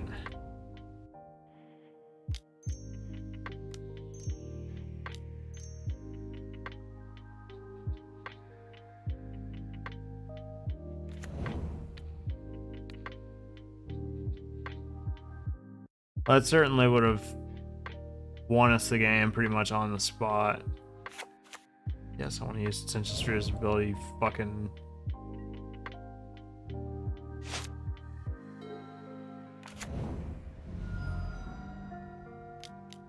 Three, 6, 8, 10 plus. Yeah, that's exactly lethal. Oh boy, untapped land would have won us the game. Oh well. Do play a lot of tapped lands. I think 4 triomes. I have been playing less of the temples, just because I don't feel like they're very good. I never felt like they were very good. I know a lot of people still play them. The scry temples, I mean. But in my mind, they're just not. They're not playable. They're not good. That's just my opinion, dog.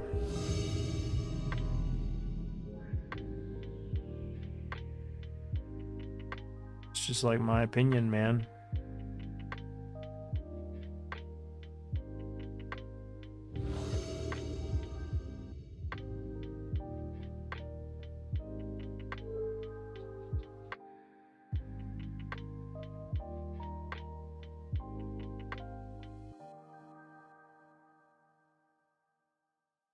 Not a bad hand.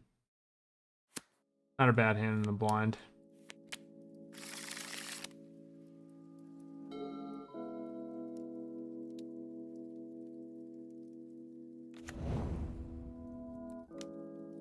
God damn, dude. How many fucking motherfucking people are playing this stupid ass deck?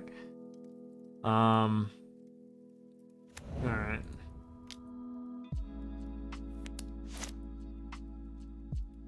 Plays a 60 land deck just to draw an untapped one. Like, I don't know. Like, I honestly don't play that many lands. In retrospect, like in a 80 card deck, like I'm not playing a lot of lands. I'm playing 34. So in most cases, like a less than 50% chance, like close to 50%, but slightly less. Oh yeah, I got you. I just wanted to be clear, like I'm not blaming RNG on that one. That's totally like that was the likeliest of scenarios, honestly, is to either, like, I don't know, not necessarily to draw a tapped land, but I was like less likely to even draw a land, period. So you know, sometimes Magic games are just won or lost on like the slimness of margins, and we just have to accept that. Yep. This one looks like it's a little bit different than the other one. There's Clarion, so that's cool. Basically, we just need lands.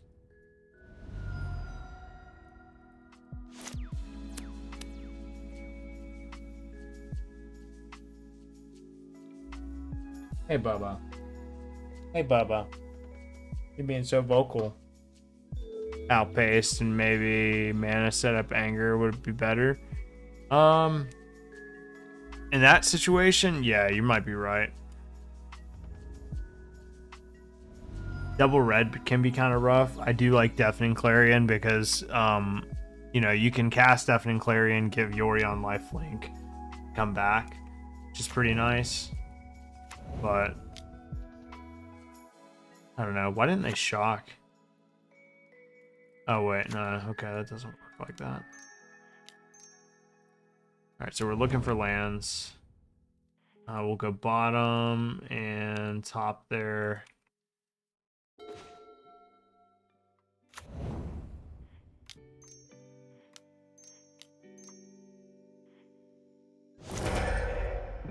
Boom, baby. Let's go. Got the combo. You know what I'm saying? Got the Gaia Reach Sanitarium with the Narset.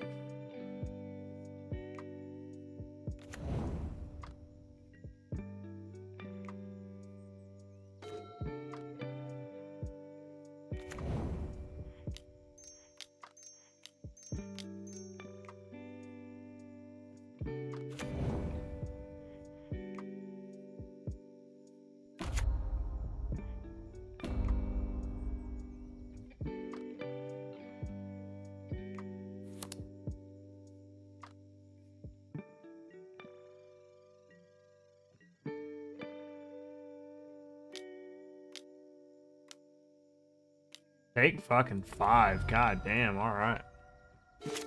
Like the candy bar. Yeah, Clarion is nice as well. Just seemed a bad time to need 4 mana wipe when they were pushing that hard early. Yeah, I mean that's always going to be the case, right? Like I am playing. Let's be fair. I am playing 6 main deck board wipes, and on top of that, I'm playing Fae of Wishes, which can also go and get me a board wipe. So it's not like, we don't have access to board wipes. It's just sometimes you're not going to draw them. And it's like, if you play just a deck full of board wipes, then you're going to play against a control deck and you're going to feel sad. So like the way I see it, I mean, I take a certain risk by, not playing certain cards. And I feel that these numbers, I mean, I've played this deck for a little while. It's been, a work in progress, but like, let's see. So this was like a while ago. This was like my first 5-0 with the deck, and this was a 5-0 10-0 or 5-0 10-0, and then this was the Pioneer Challenge that weekend, and then Star City Games wrote a article about the deck, and I was playing like sort of the same 3-3. There were some spicy ones in here, some things that changed, but ultimately, like, the deck has remained pretty standard throughout my time playing it. Alright, this is a good one. I'll keep it. But I've been working off of this deck for a long time.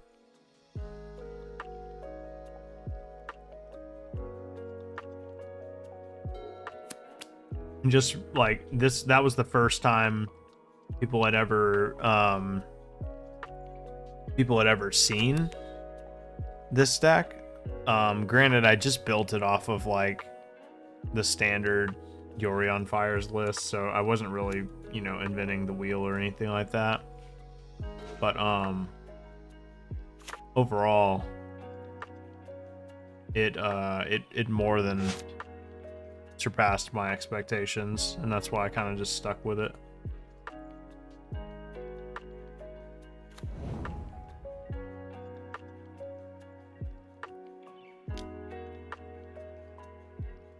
And people are still playing it to this day, which is actually kind of surprising. It's been over a year later, almost 2 years later. People are still playing my deck.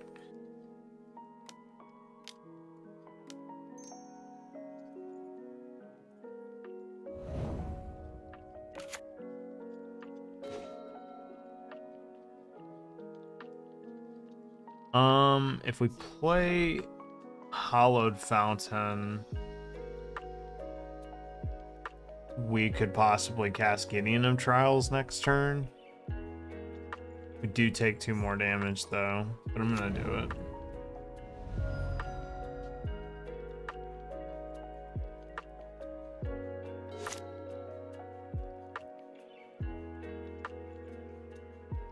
Last time I played it, Yorion wasn't a thing yet. Yeah, Yorion is definitely very, very good with Fires of Invention. It's probably one of the most broken companion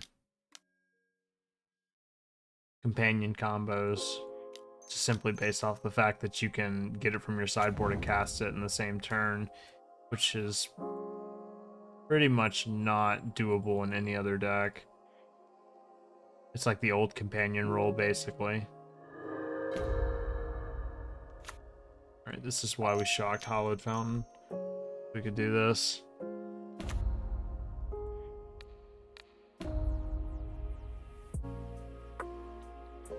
And then next turn, depending on what they do, we Supreme Verdict.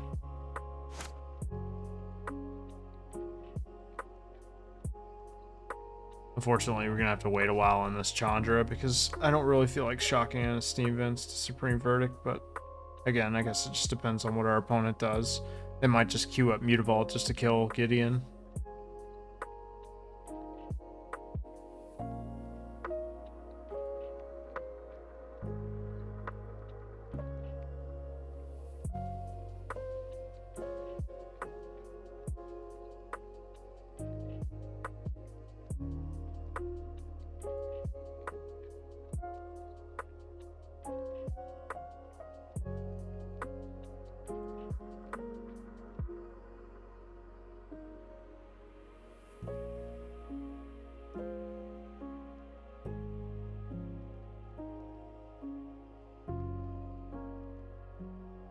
No.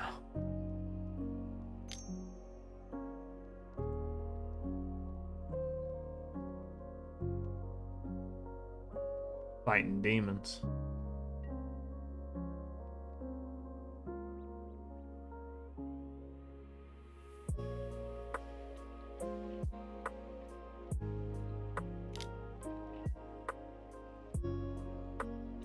Wouldn't it be crazy if Death Touch killed Planeswalkers? Oh yes, baby. This is gonna be nice. This might even be a concession right here.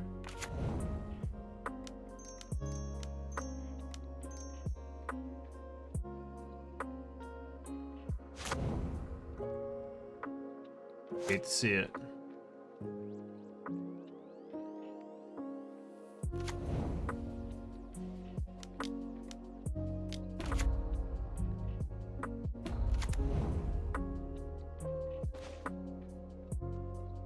Should we shock?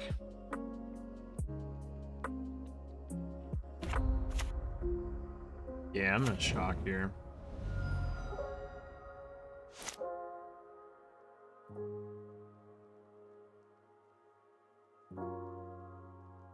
What's up, buddy? He got on stream for a little bit earlier.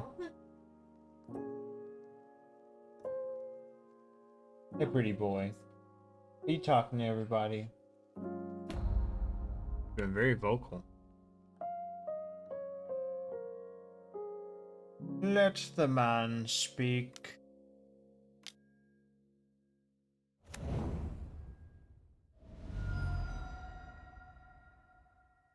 All right. Yeah.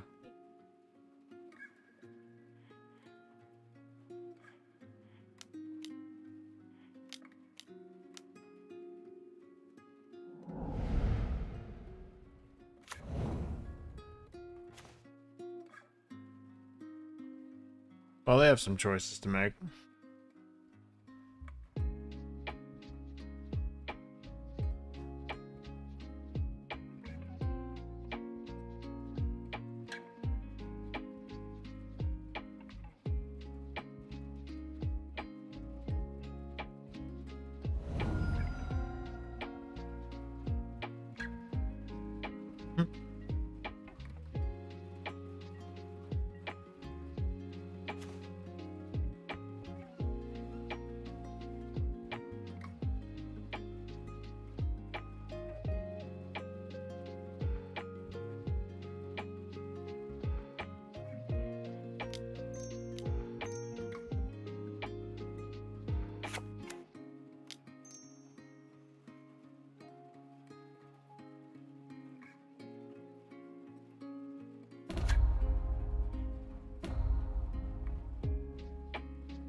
All the kids are going crazy.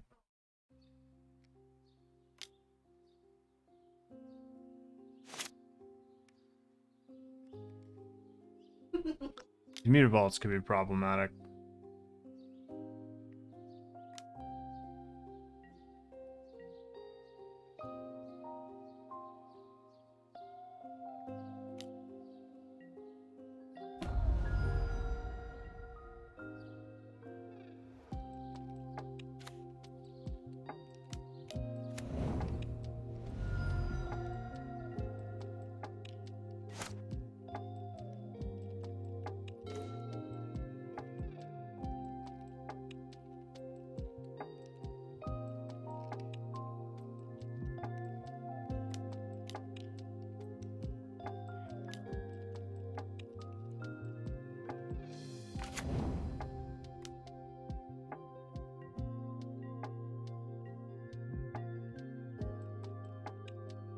Hopefully I didn't draw no Thoughtseize.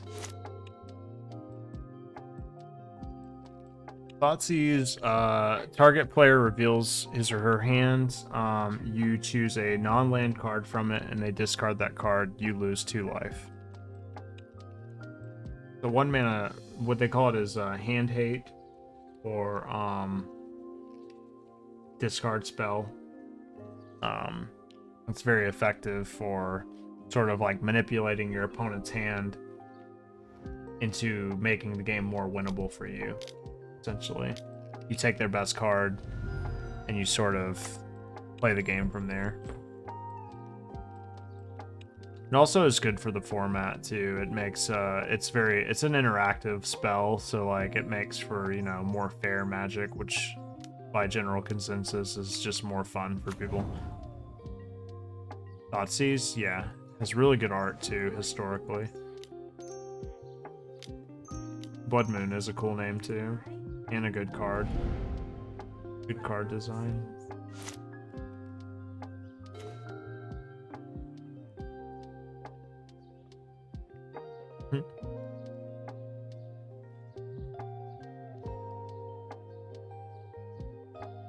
Attack with Shark token here.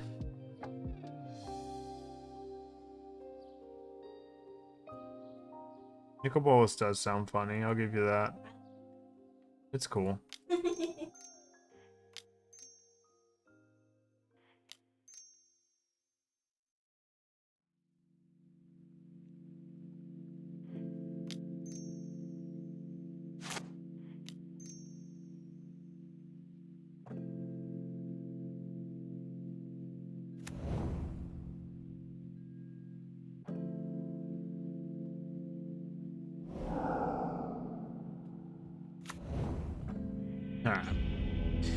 Alright, well, I think that one is going to be the last one for me tonight, guys. We're 2-3 currently in the league. Or excuse me, not 2-3. What am I saying? We're 2-1. We obviously lost a close one match too.